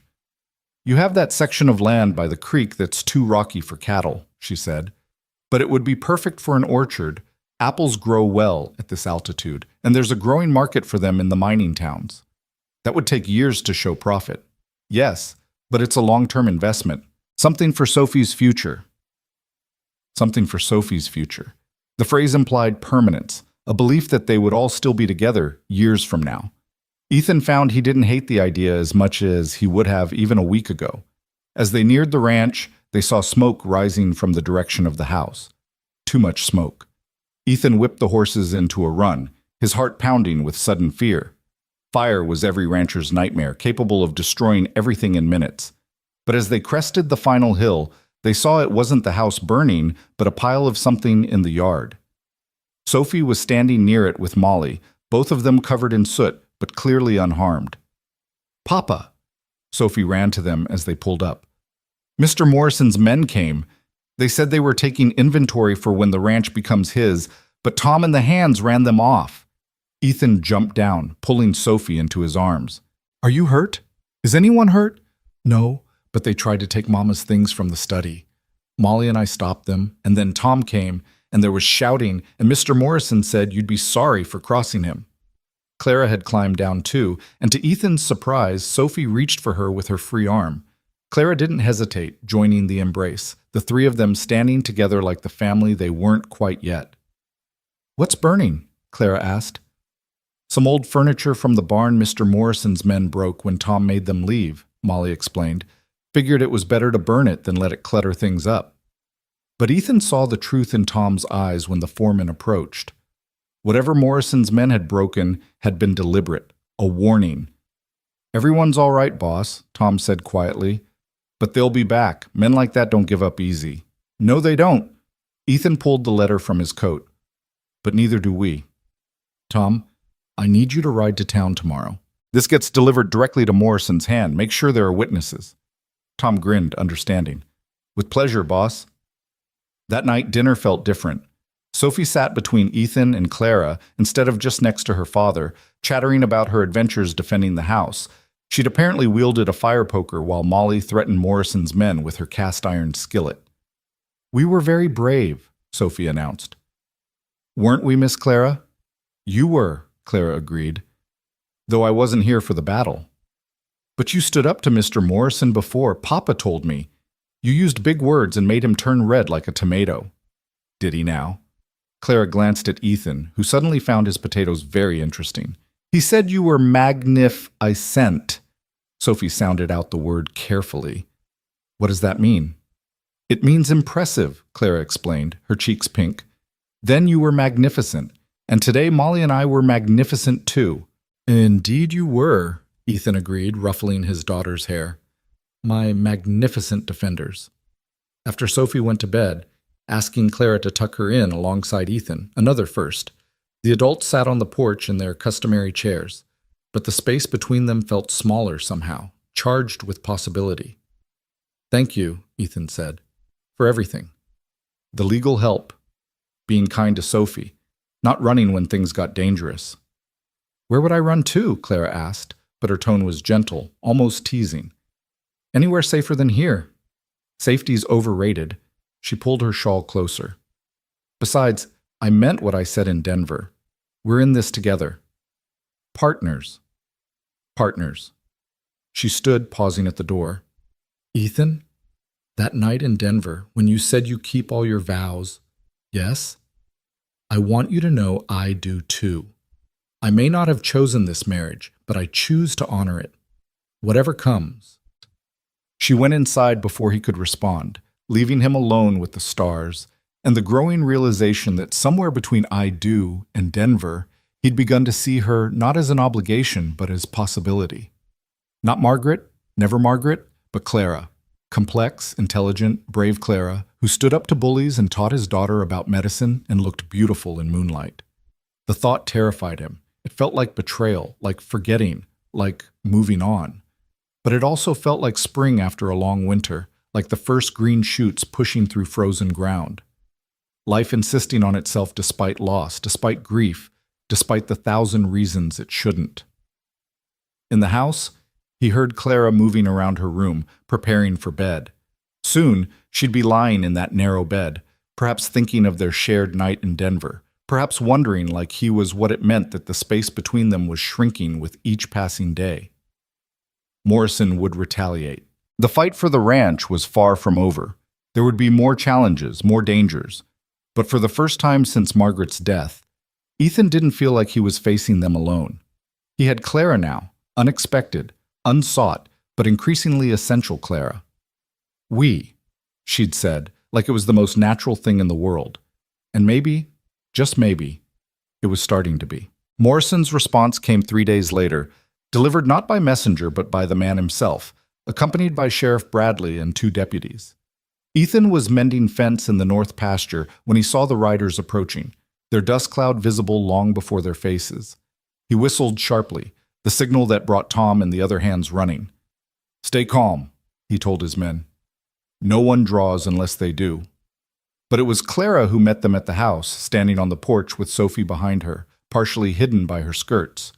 She'd seen them coming from the window where she'd been teaching Sophie arithmetic, and something in their formation had warned her this wasn't a social call. "Mrs. Walker?" Morrison tipped his hat mockingly. "How charming you look today. Is your husband about?" "He's working, as honest men do," Clara replied evenly. "Perhaps I can help you?" "I doubt that very much." Morrison pulled a document from his coat. "This is a court summons. Seems there's been some question about damages to my property." "What damages?" Clara kept her voice steady, though her heart was racing. "My men report they were assaulted while conducting legal business on this ranch. One has a broken nose, another a cracked rib. I'm seeking compensation." "Your men were trespassing," Clara said, "and any injuries they sustained were the result of their own aggressive behavior." Sheriff Bradley shifted uncomfortably in his saddle. He was a decent man, Clara knew, but Morrison held his mortgage too. The whole town was caught in the banker's web one way or another. Ethan arrived then, Zeus lathered from the hard ride. He dismounted smoothly, positioning himself between Clara and Morrison. "What's this about?" Morrison repeated his claims, embellishing the story with each telling. According to him, his men had been peacefully documenting property when they were set upon by ranch hands wielding clubs and firearms. "That's a lie," Tom said, having just arrived. "They were trying to force their way into the house. Mrs. O'Brien hit one with a skillet when he grabbed Miss Sophie." "A violent household indeed," Morrison said smoothly. "I'm sure the judge will be interested to hear about the dangerous environment young Sophie is being raised in. Perhaps the child would be better off in more civilized care." The threat was clear. Clara felt Ethan tense beside her, saw his hand move toward his gun. She caught his wrist, squeezing gently. "Sheriff Bradley," she said, stepping forward. "You're a fair man. Will you take statements from all witnesses, not just Mr. Morrison's men?" The sheriff looked uncomfortable, but nodded. "That would be proper, ma'am." "Then please, come inside. Mrs. O'Brien can tell you exactly what happened." The next hour was tense, with Molly providing her account while Morrison's face grew progressively redder. The housekeeper was unshakable in her testimony, and even Morrison's attempts to twist her words failed. "The man put his hands on Miss Sophie," Molly stated firmly, "tried to carry her off when she wouldn't tell him where her papa kept his papers. Any mother would have done what I did, and what Mrs. Walker would have done if she'd been here." "She's not the child's mother," Morrison snapped. "She is now," Sophie piped up, surprising everyone. "Papa married her, so she's my mother now. Maybe not my first mother, but my now mother." Clara's eyes filled with tears. She quickly blinked away. Ethan's hand found hers, squeezing briefly in acknowledgement of the moment. Sheriff Bradley closed his notebook. "Seems to me this was a misunderstanding that got out of hand. No charges will be filed on either side." Morrison's face purpled. "This is outrageous. I demand—" "You demand nothing on my ranch," Ethan said quietly, dangerously. "You've had your investigation, Sheriff. Now I'll thank you all to leave." Morrison leaned forward in his saddle. "You have 30 days, Walker. 30 days to pay in full, or I'll take this ranch piece by piece. And your little lawyer friend in Denver can't help you with that." After they left, Clara found herself shaking. Ethan guided her to a chair, pressing a glass of whiskey into her hands.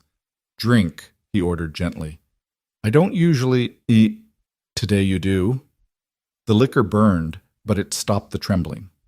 Sophie climbed into her lap, something she'd never done before, and Clara held her close. "Did I do good?" Sophie whispered. "Calling you my now mother?" "You did perfect, sweetheart," Clara whispered back, kissing the top of her head. That evening, after Sophie was asleep, Ethan found Clara in the study going through ledgers by lamplight. She'd taken to working there in the evenings, and he no longer felt the sharp pain of seeing someone else in Margaret's space. "What are you doing?" "Looking for money," she said bluntly. "We need $3,000 in 30 days, or we need to find legal grounds to stop him. 3,000 might as well be 3 million. Not necessarily." She showed him her calculations.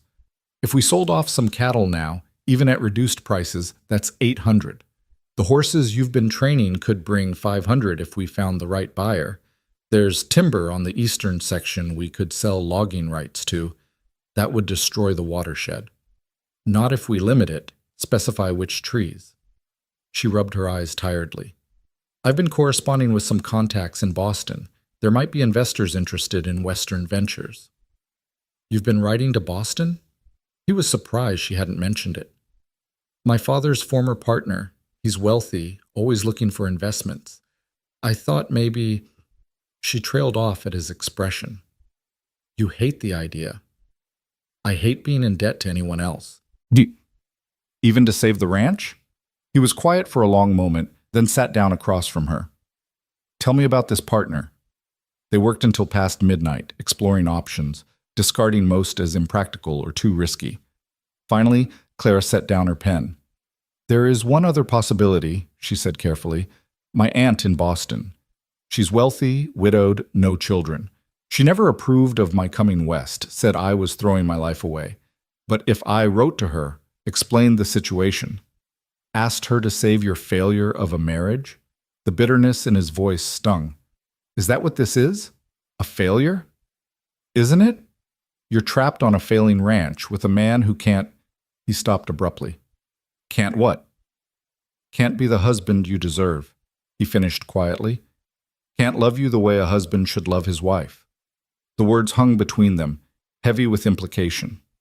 Clara stood slowly, moving around the desk to where he sat. She knelt beside his chair, looking up at him with those green-gold eyes that seemed to see right through him.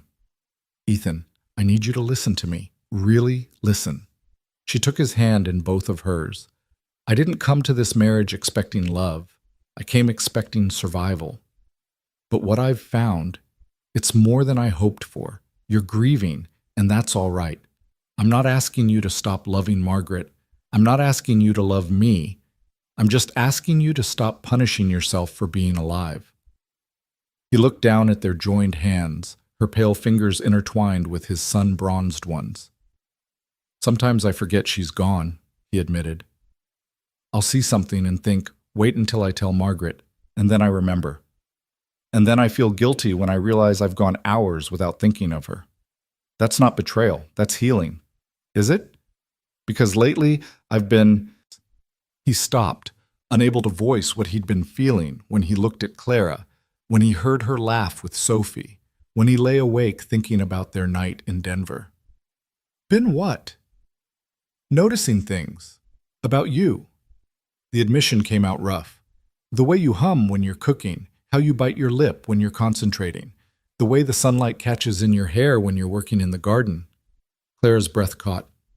"Ethan, I don't know what to do with these feelings, Clara. They feel like betrayal, but they also feel like life, like waking up after a long sleep."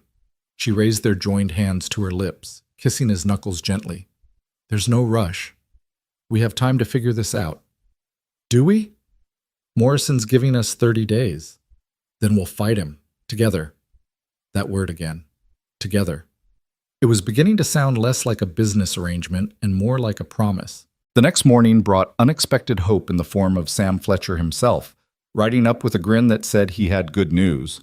"I've been digging into Morrison's past," he announced over coffee. "Turns out our friend has been playing this game in 3 other territories. There are warrants in Kansas and Missouri for fraud." "How does that help us?" Ethan asked. "Because if we can prove a pattern of fraudulent lending, we can petition the territorial governor for an investigation. Morrison would have to freeze all collections until it's resolved."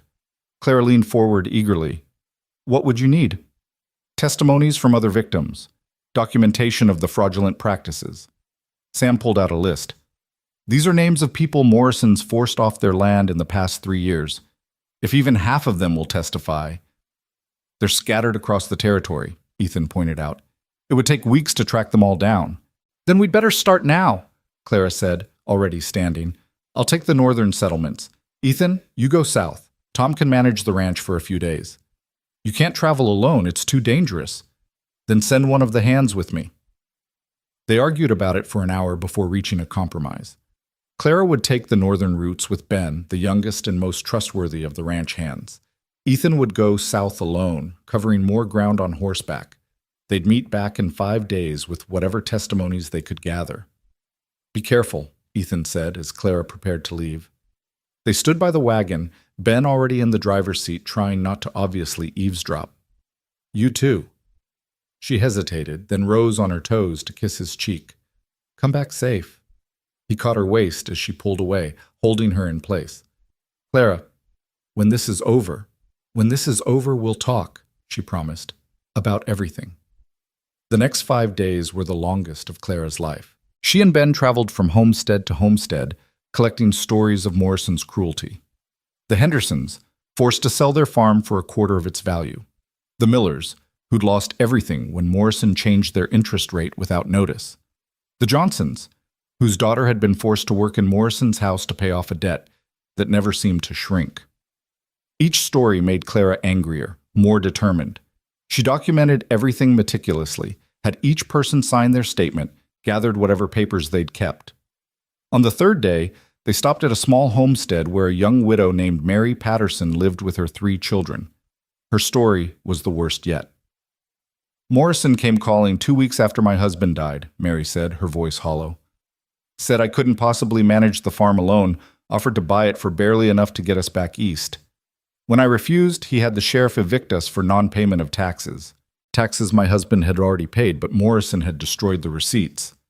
"Would you testify to this in court?" Clara asked gently. Mary looked at her children, playing in the dust outside. "What if Morrison comes after us again?"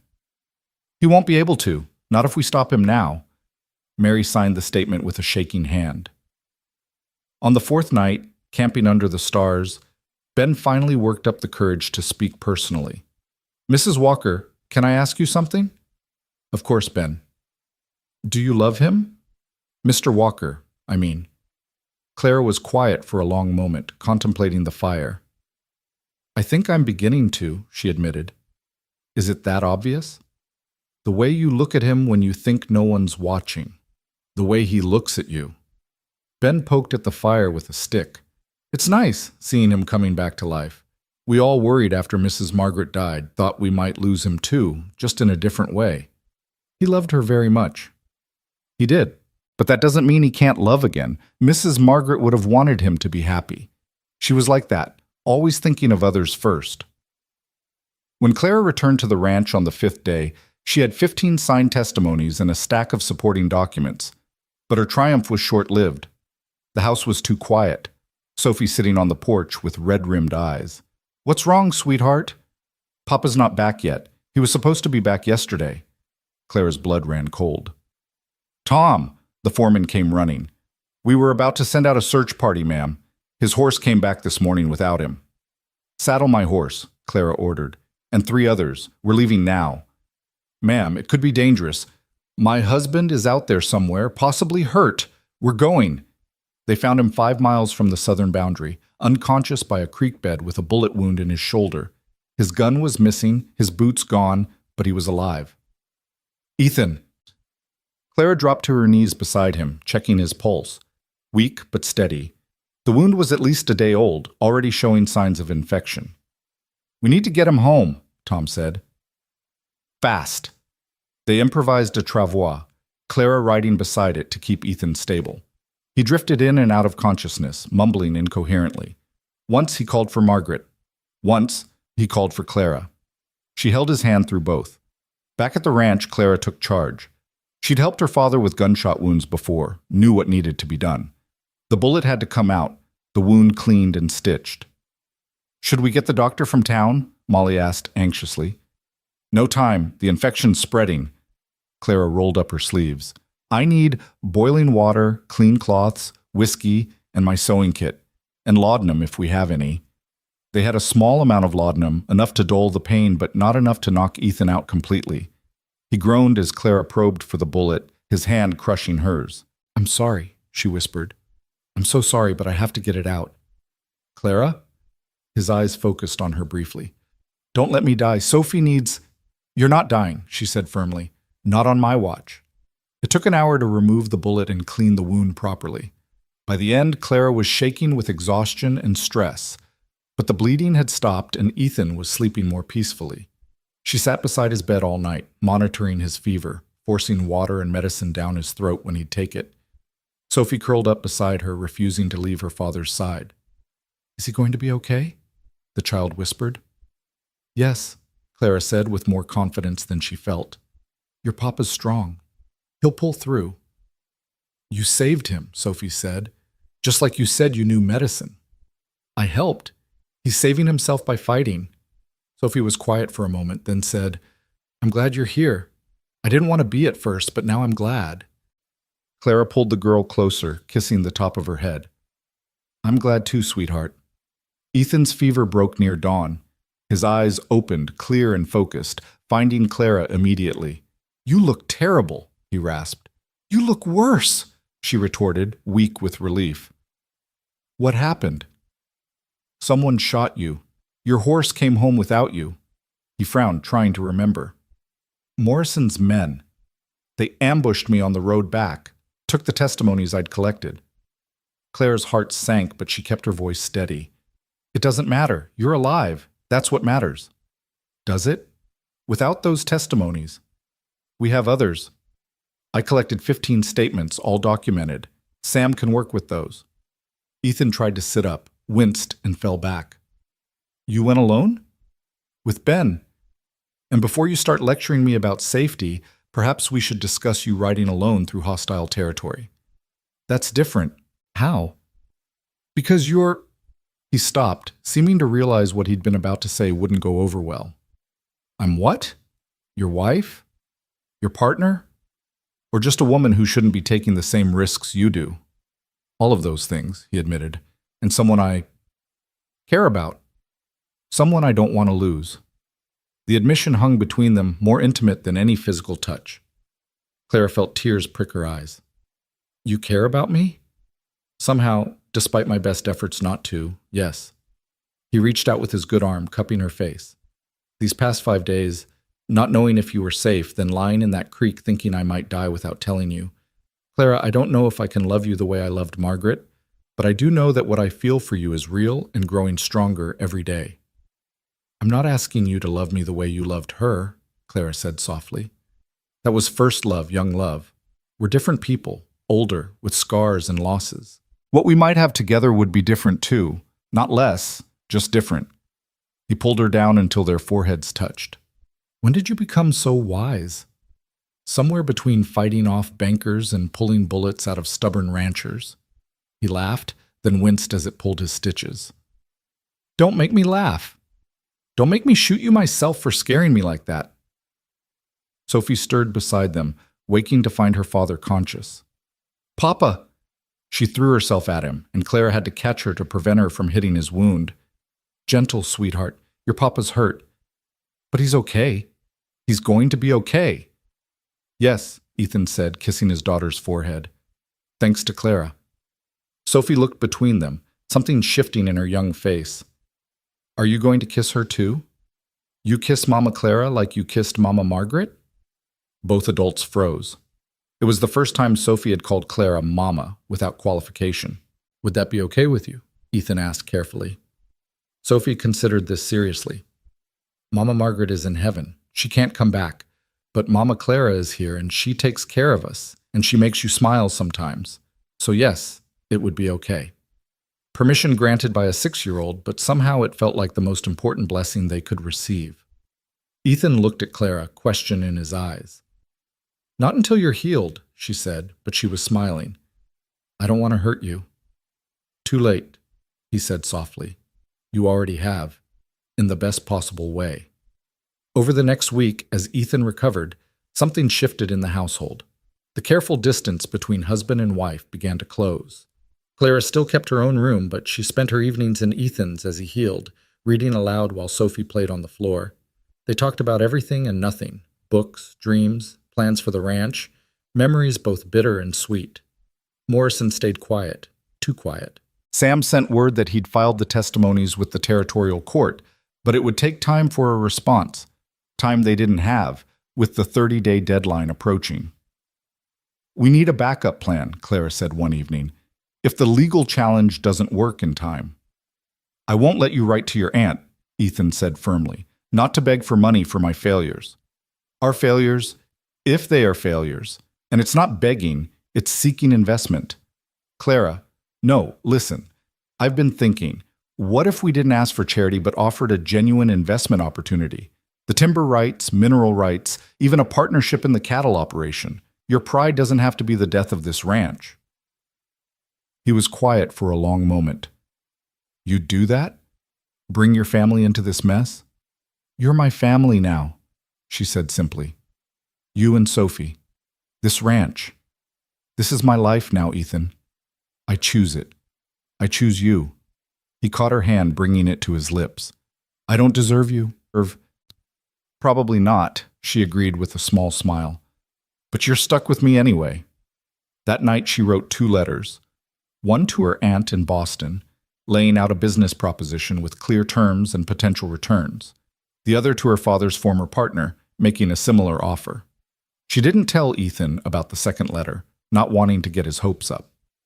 3 days before the deadline, both responses arrived on the same day. Her aunt's refusal was curt and disapproving.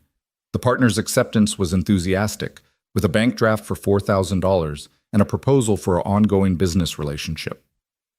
Claire's hand shook as she carried the letter to Ethan, who was finally up and moving around, though still weak. Read this, she said. He did, his eyes widening. Clara, it's our ranch saved. It's Sophie's future secured. It's Morrison defeated. It's a miracle. It's my dowry, she corrected, finally being put to good use. Your what? She smiled at his confusion. You didn't think the daughter of a Boston doctor came west without any resources, did you? I've been in contact with my father's partner about accessing my inheritance. This just gave me a reason to claim it. You've had money this whole time. Tied up in investments, yes. I couldn't access it without either marrying or turning 30. Marrying you solved that problem. Ethan stared at her. So you could have left any time. Been independent. I could have, she agreed. But somewhere along the way, I stopped wanting to leave. I started wanting to stay, to fight for this place, for this life. She paused. For you. He crossed to her in 2 strides, his hands framing her face. You impossible, incredible woman. Is that a compliment? It's a declaration, he said, and kissed her. It wasn't their first kiss. That had been at their wedding, brief and obligatory. This was different. This was choice and promise, and the first tentative steps toward a future neither had expected, but both were beginning to want desperately. When they broke apart, Sophie was standing in the doorway grinning. Finally, she announced. I thought you two would never figure it out. Clara laughed, opening her arm to include the girl in their embrace. Sometimes adults are slower than children to see what's right in front of them. Much slower, Sophie agreed solemnly. The next morning they rode to town together, all 3 of them, to face Morrison at the bank. Clara wore her best dress, Ethan his Sunday suit, and Sophie her favorite pinafore. They looked like what they were becoming, a family united. Morrison's face went from smug to shocked to furious as Ethan counted out the full payment plus interest on his desk. This isn't over, Morrison snarled. Actually it is, Sam Fletcher said, entering with Sheriff Bradley and a federal marshal. Harold Morrison, you're under arrest for fraud, usury, and theft. We have statements from 17 victims and evidence of your criminal activities across 3 territories.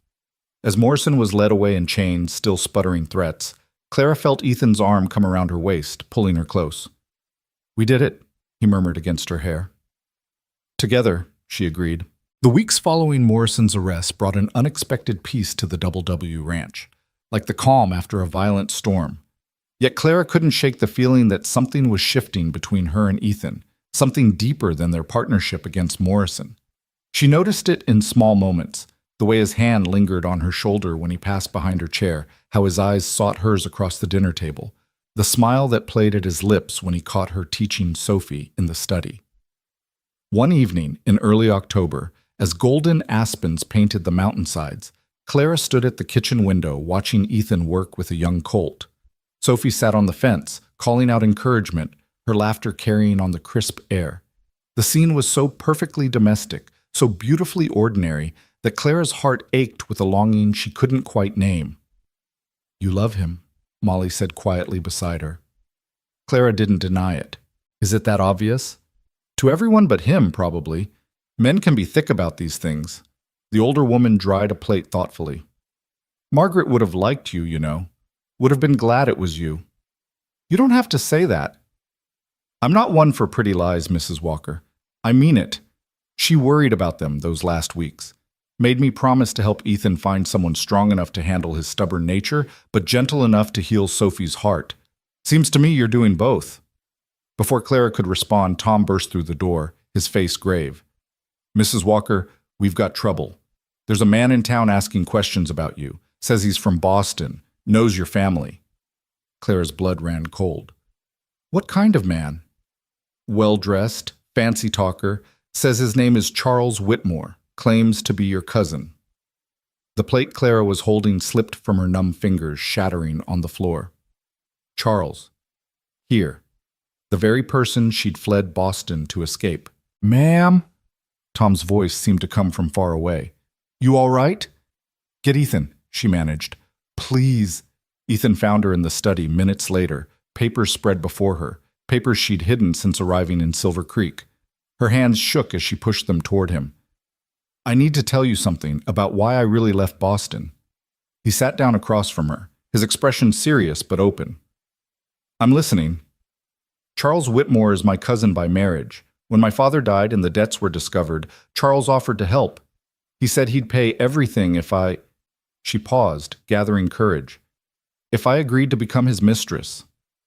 Ethan's face darkened dangerously. He what? He's married, has been for 10 years. But he said he'd always wanted me, that this was my chance to save my father's reputation and have security. When I refused, he started spreading rumors that I'd been my father's assistant in more than medical matters, that I was improper with male patients. He made it impossible for me to stay in Boston. And now he's here.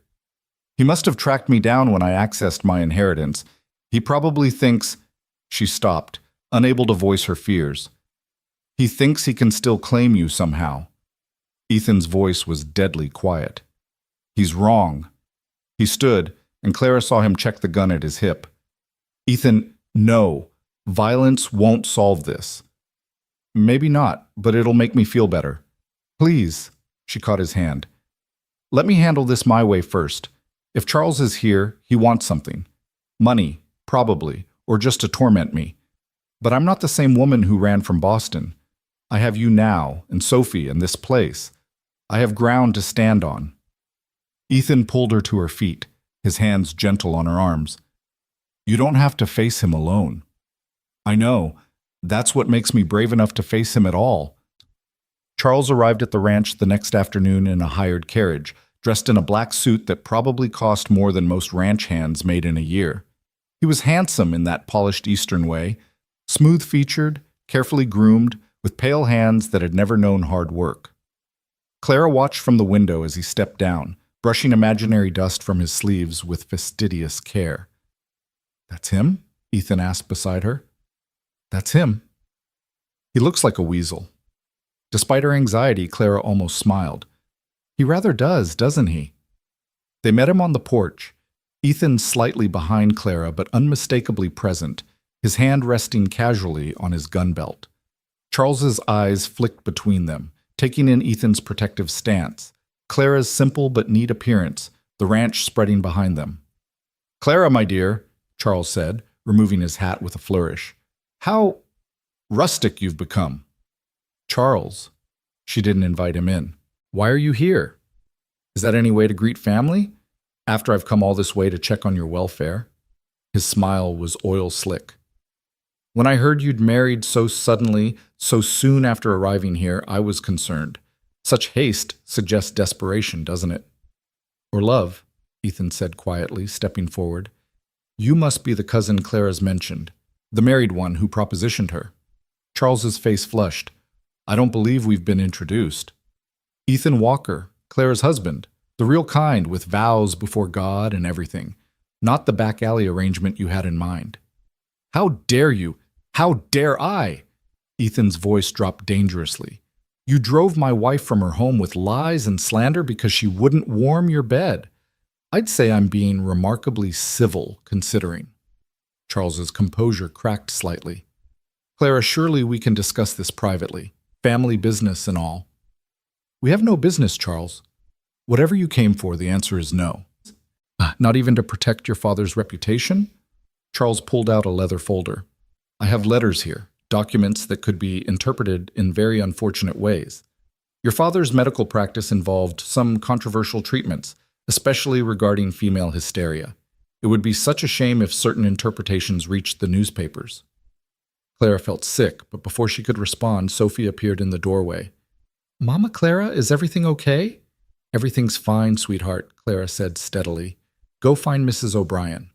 But Sophie, with a child's instinct for tension, stayed put, moving to stand beside Clara and taking her hand. The simple gesture seemed to give Clara strength. "Publish whatever you want, Charles," she said. "My father was a good man and a brilliant doctor. His treatments were progressive, not scandalous. And even if you twist them into something ugly, it doesn't matter anymore. The people here judge me by my own actions, not Boston gossip." "You think this Frontier Nobility Act makes you better than you were?" Charles sneered. "You're still the same prideful girl who thought she was too good for what I offered." "No," Clara said firmly. "I'm not the same. That girl was alone and frightened. This woman has a husband who respects her, a daughter who's learning to love her, and a community that's accepted her. You have no power here, Charles." "We'll see about that." He turned to Ethan. "Did your wife tell you she inherited quite a fortune? Money that should have gone to settling her father's debts, debts to my family, among others. I could make a legal claim." "Try it," Sam Fletcher said, stepping around the corner of the house where he'd been listening. "I'd love to argue that case in court. A married man trying to extort money from his cousin using threats and blackmail. The territorial judge would find it very interesting." Charles spun around. "Who are you?" "The family lawyer. Also a witness to everything you just said." Sam smiled pleasantly. "I believe you were just leaving?" Charles looked between them all, Clara standing firm, Ethan protective beside her, Sophie clinging to Clara's hand, Sam with his legal authority. His scheme had depended on finding Clara isolated and vulnerable. Instead, he'd found her surrounded by family, even if it wasn't the family she'd been born to. "This isn't over," he said finally. "Yes, it is," Clara said. "If you come near me or my family again, if you spread one more lie about my father, if you so much as send a letter, I'll file charges for harassment and extortion. Sam has already drawn up the papers." Charles's face went white, then red. Without another word, he stalked back to his carriage, shouting at the driver to leave immediately. As the dust settled behind the departing carriage, Clara's knees gave out. Ethan caught her, guiding her to the porch swing, while Sophie climbed into her lap. "You were so brave, Mama Clara," Sophie said, "like when you stood up to Mr. Morrison." "I didn't feel brave," Clara admitted. "Bravest thing I've ever seen," Ethan said, sitting beside them. "Facing down your past like that." "Our past," Clara corrected. "He threatened our family, our life here. That made it easier to be strong." Sam cleared his throat. "If you need me to follow through on any legal action—" "I don't think he'll be back," Clara said. "Charles is a coward at heart. He only attacks when he thinks he'll win easily. After Sam left and Sophie went to help Molly with dinner, Ethan and Clara sat alone on the swing, watching the sun sink toward the mountains. "You called us your family," Ethan said quietly. "Aren't you?" "I suppose we are. Legally, anyway. Is that all?" The question slipped out before Clara could stop it. Ethan was quiet for a long moment. Then he stood, holding out his hand. "Come with me." He led her to the small cemetery on the hill behind the house, where Margaret lay beneath a simple stone marker. Clara had avoided this place, feeling like an intruder. Now Ethan drew her forward until they stood before the grave. "Margaret," he said quietly, "this is Clara. I think you'd like her. She's nothing like you. She's prickly where you were sweet, logical where you were intuitive, careful where you were spontaneous. But she loves Sophie, and she's saved this ranch, and she makes me want to live again instead of just survive." Clara's eyes filled with tears. Ethan continued, "I'll always love you. You were my first everything, first love, first loss, first lesson that hearts can hold more than one truth at a time. But I'm falling in love with Clara too, and I need you to know that it doesn't diminish what we had. It's just different." He turned to Clara, cupping her face in his calloused hands. "I love you, Clara Whitmore Walker. Not instead of Margaret, but alongside her memory. Not as a replacement, but as yourself. Can that be enough?" Clara was crying openly now. "It's everything," she whispered. He kissed her then, there in the cemetery with the ghosts of the past as witnesses, and it felt like benediction and beginning all at once. When they broke apart, a red-tailed hawk circled overhead, crying once before disappearing into the sunset. Margaret loved hawks, Ethan said softly, said they were freedom itself. They walked back to the house hand in hand, finding Sophie and Molly setting the table for dinner. It looked so normal, so domestic, but Clara saw it with new eyes. This wasn't just a house she was staying in or a child she was caring for. This was home. This was family. This was hers. That night, after Sophie was asleep, Clara found herself standing in the hallway between her room and Ethan's. They'd kissed goodnight at her door, sweet and lingering, but she sensed his hesitation to push for more. "Clara?" His door opened, and he stood there in his nightshirt and trousers, obviously unable to sleep either. "I don't want to be alone tonight," she admitted. "Not after everything. Would that be all right?" He held out his hand in answer, drawing her into his room. Their room now, she supposed. The bed where he'd grieved alone for so many months suddenly seemed like a place of possibility rather than sorrow. They lay facing each other in the moonlight, not touching at first, just looking. Clara saw the silver threading through his dark hair, the lines that grief and weather had carved around his eyes, the scar on his chin from some long-ago accident. He wasn't handsome in Charles's polished way, but he was real and solid in hers. "I'm scared," she admitted. "Of what?" "Of being happy. Of believing this is real. Of losing it all."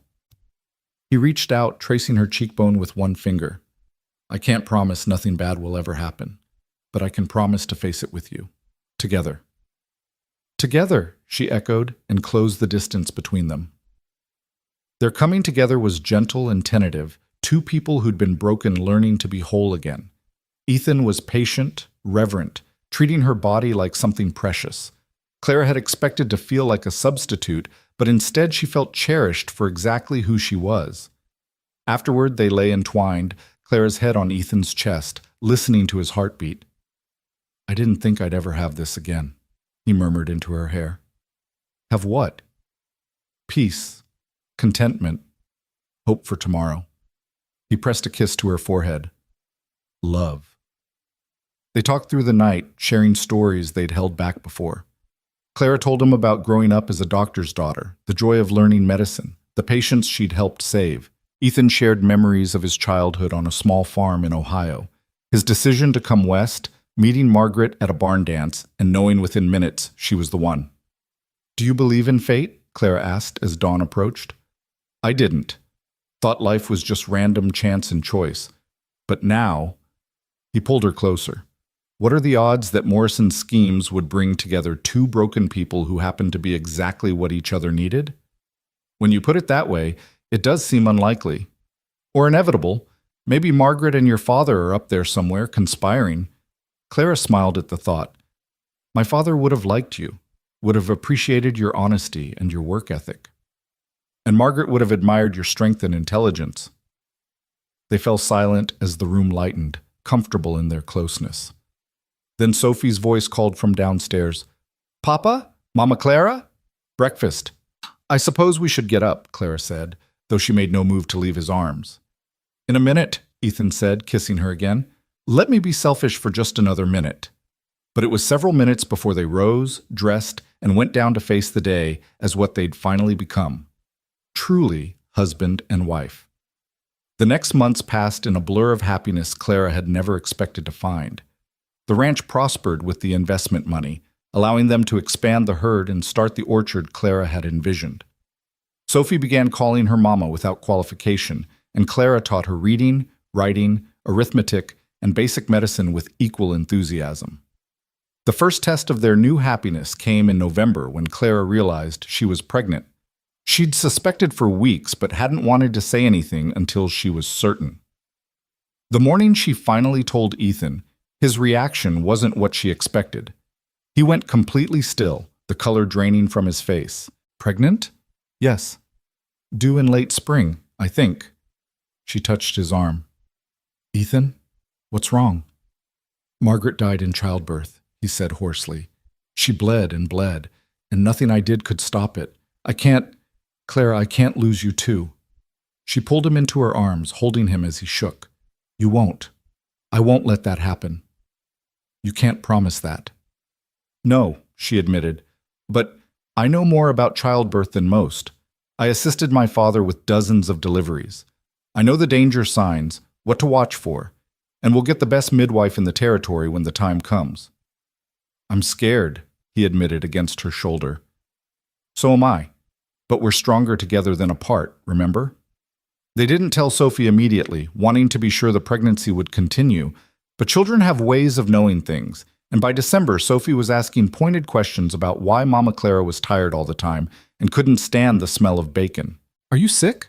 Sophie asked one morning, finding Clara bent over the wash basin. Not exactly sick, Clara managed. Sophie's eyes went wide. Are you going to have a baby? Clara and Ethan exchanged glances. How did you know that? Ethan asked. Tommy's mama was like this before his little sister came. She said it was called morning sickness, but that was silly because it happened all day. Yes, Clara said carefully. There's going to be a baby in the spring. Sophie was quiet for a long moment, and Clara's heart sank. Of course the child would feel threatened. She'd already lost one mother. Now she might feel like she was losing her place in this new family. Will you still love me? Sophie asked in a small voice. When you have your own baby? Clara knelt awkwardly, pulling Sophie close. Oh, sweetheart, you are my own. You're my daughter in every way that matters. This baby will be your brother or sister, but you'll always be my first child, the one who taught me how to be a mother. Really? Really. And you know what? This baby is going to need a big sister to teach them everything. How to gather eggs without getting pecked, how to ride a horse, how to be brave. Do you think you could do that? Sophie straightened, responsibility settling on her small shoulders. I could do that. I'd be a good big sister. The best, Ethan agreed, pulling them both into his embrace. As winter settled over the ranch, Clara's pregnancy progressed normally despite Ethan's constant worry. He watched her like a hawk, insisting she rest more, eat more, avoid any strain. It was both touching and occasionally infuriating.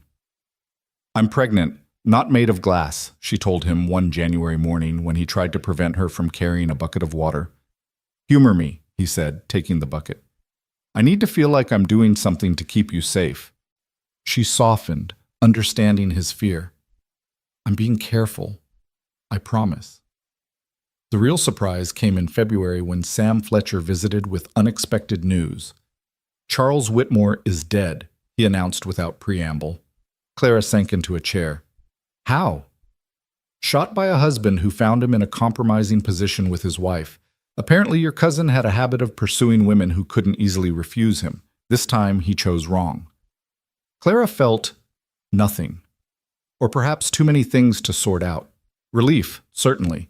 A touch of sorrow for the waste of a life. But mostly, she felt free. The last tie to her old life, the last threat to her new happiness, was gone. "There's more," Sam continued. "He never changed his will after his wife left him last year. You're named as a beneficiary, a substantial sum, actually. Guilt money, I'd guess, for what he did to your father's reputation." "I don't want it," Clara said immediately. "Think about it," Sam urged. "It could secure your children's education, expand the ranch further. Don't let pride prevent you from taking what could benefit your family." After Sam left, Clara and Ethan discussed it late into the night. Finally, Clara decided to accept the inheritance but put it entirely toward the community, building a proper schoolhouse, establishing a lending library, creating a fund for families hit by hardship. "Turn his selfishness into something good," she said. "That's the best revenge." March brought unexpected snowstorms and the news that Clara was carrying twins. The traveling doctor who confirmed it looked grave as he delivered the news, and Ethan went white as snow. "Twins increase the risk," the doctor said bluntly. "You should consider going to Denver for the delivery, where there are hospitals." "No," Clara said firmly. "This ranch is my home. My children will be born here." After the doctor left, Ethan was nearly beside himself. "Clara, please. If something goes wrong, then we'll handle it. Together. I won't be driven from my home by fear." She was stronger than she sounded. Twins did increase the danger, and she was no longer young for a first pregnancy. But she also knew her body, knew the signs to watch for, and had already arranged for the best midwife in 3 counties to come stay at the ranch for the last month. April arrived with meadowlarks and wildflowers, and Clara was enormous. Moving was difficult, sleeping nearly impossible, but she remained stubbornly cheerful, much to everyone's amazement. "How are you not miserable?" Molly asked, watching Clara lower herself carefully into a chair. "Oh, I'm miserable," Clara admitted. "But I'm also happy. These babies are proof that life goes on, that families can be rebuilt after loss. How can I not be grateful for that?" The midwife, a German woman named Greta, who delivered hundreds of babies, arrived in mid-April. She examined Clara thoroughly and pronounced her healthy, though she pulled Ethan aside for a private word that left him even more anxious. "What did she say?" Clara demanded. "That twins are tricky, that we should be prepared for anything." "We are prepared. We have everything ready." "She means prepared to lose you," Ethan said rawly. "I can't do this again, Clara. I can't."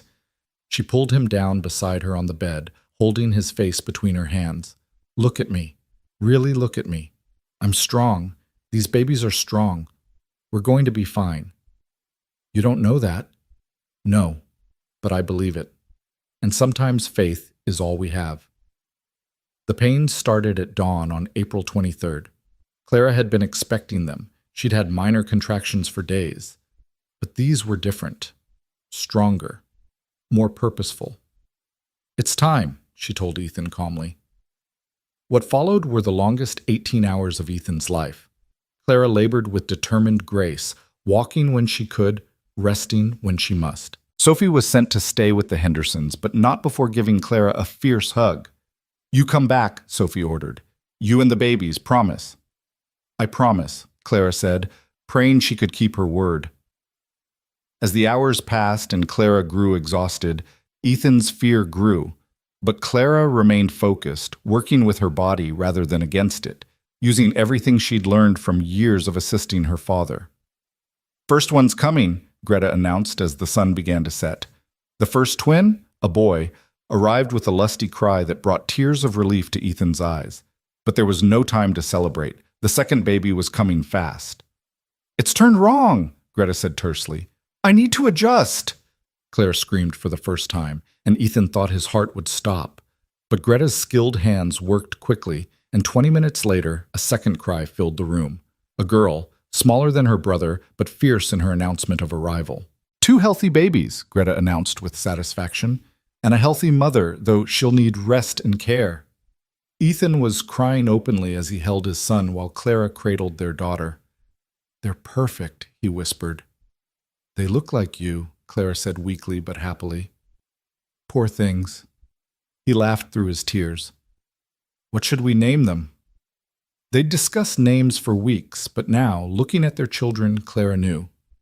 William for him, after your father, and Rose for her. "Rose?" Ethan was puzzled.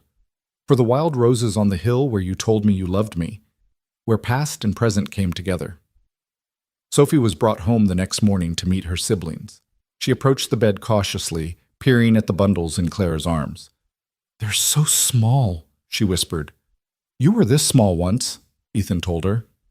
"Really?" Sophie reached out tentatively to touch Rose's tiny fist. The baby gripped her finger and Sophie's face lit with wonder. "She's holding me."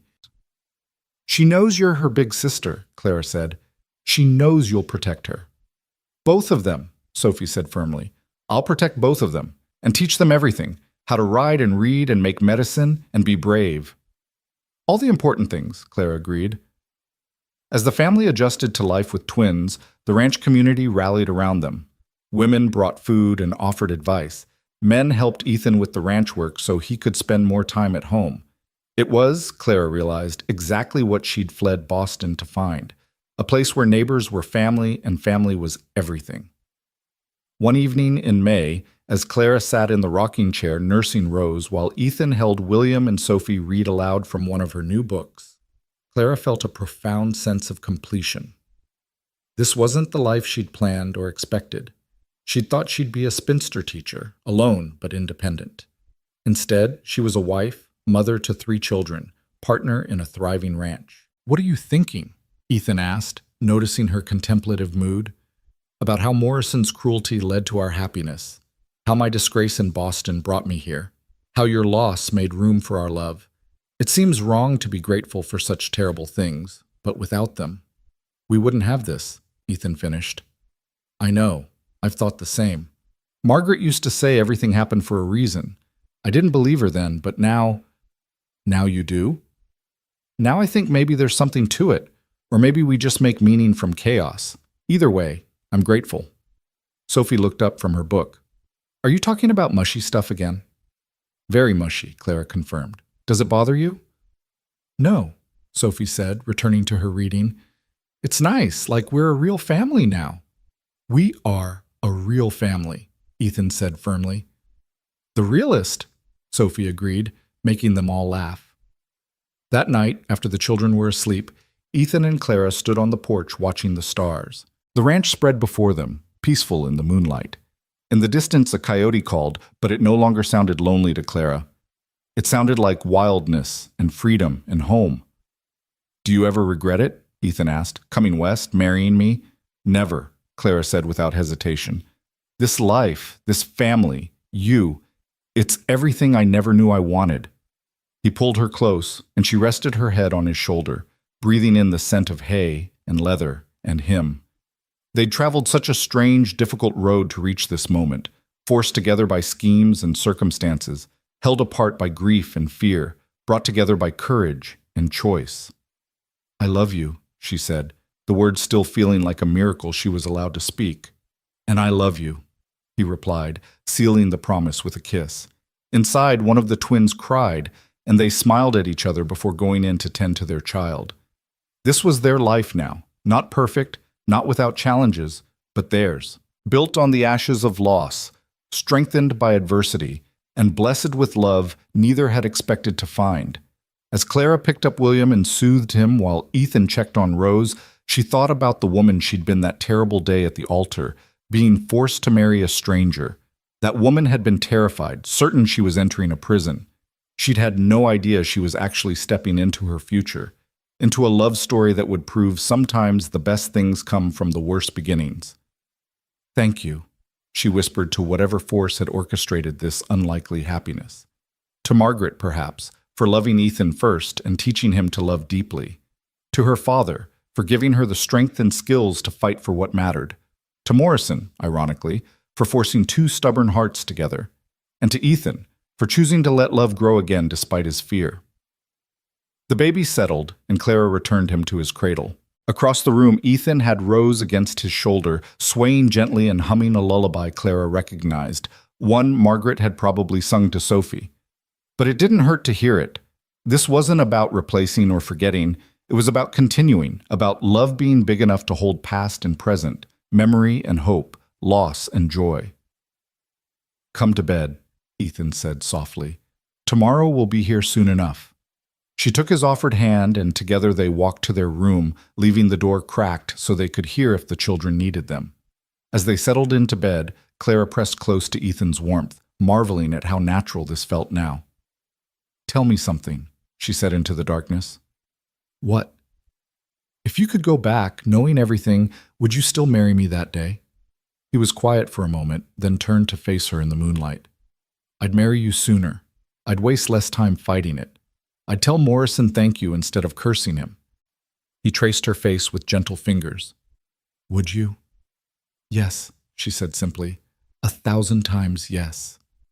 They kissed, soft and sweet, a promise renewed. Outside, the wind picked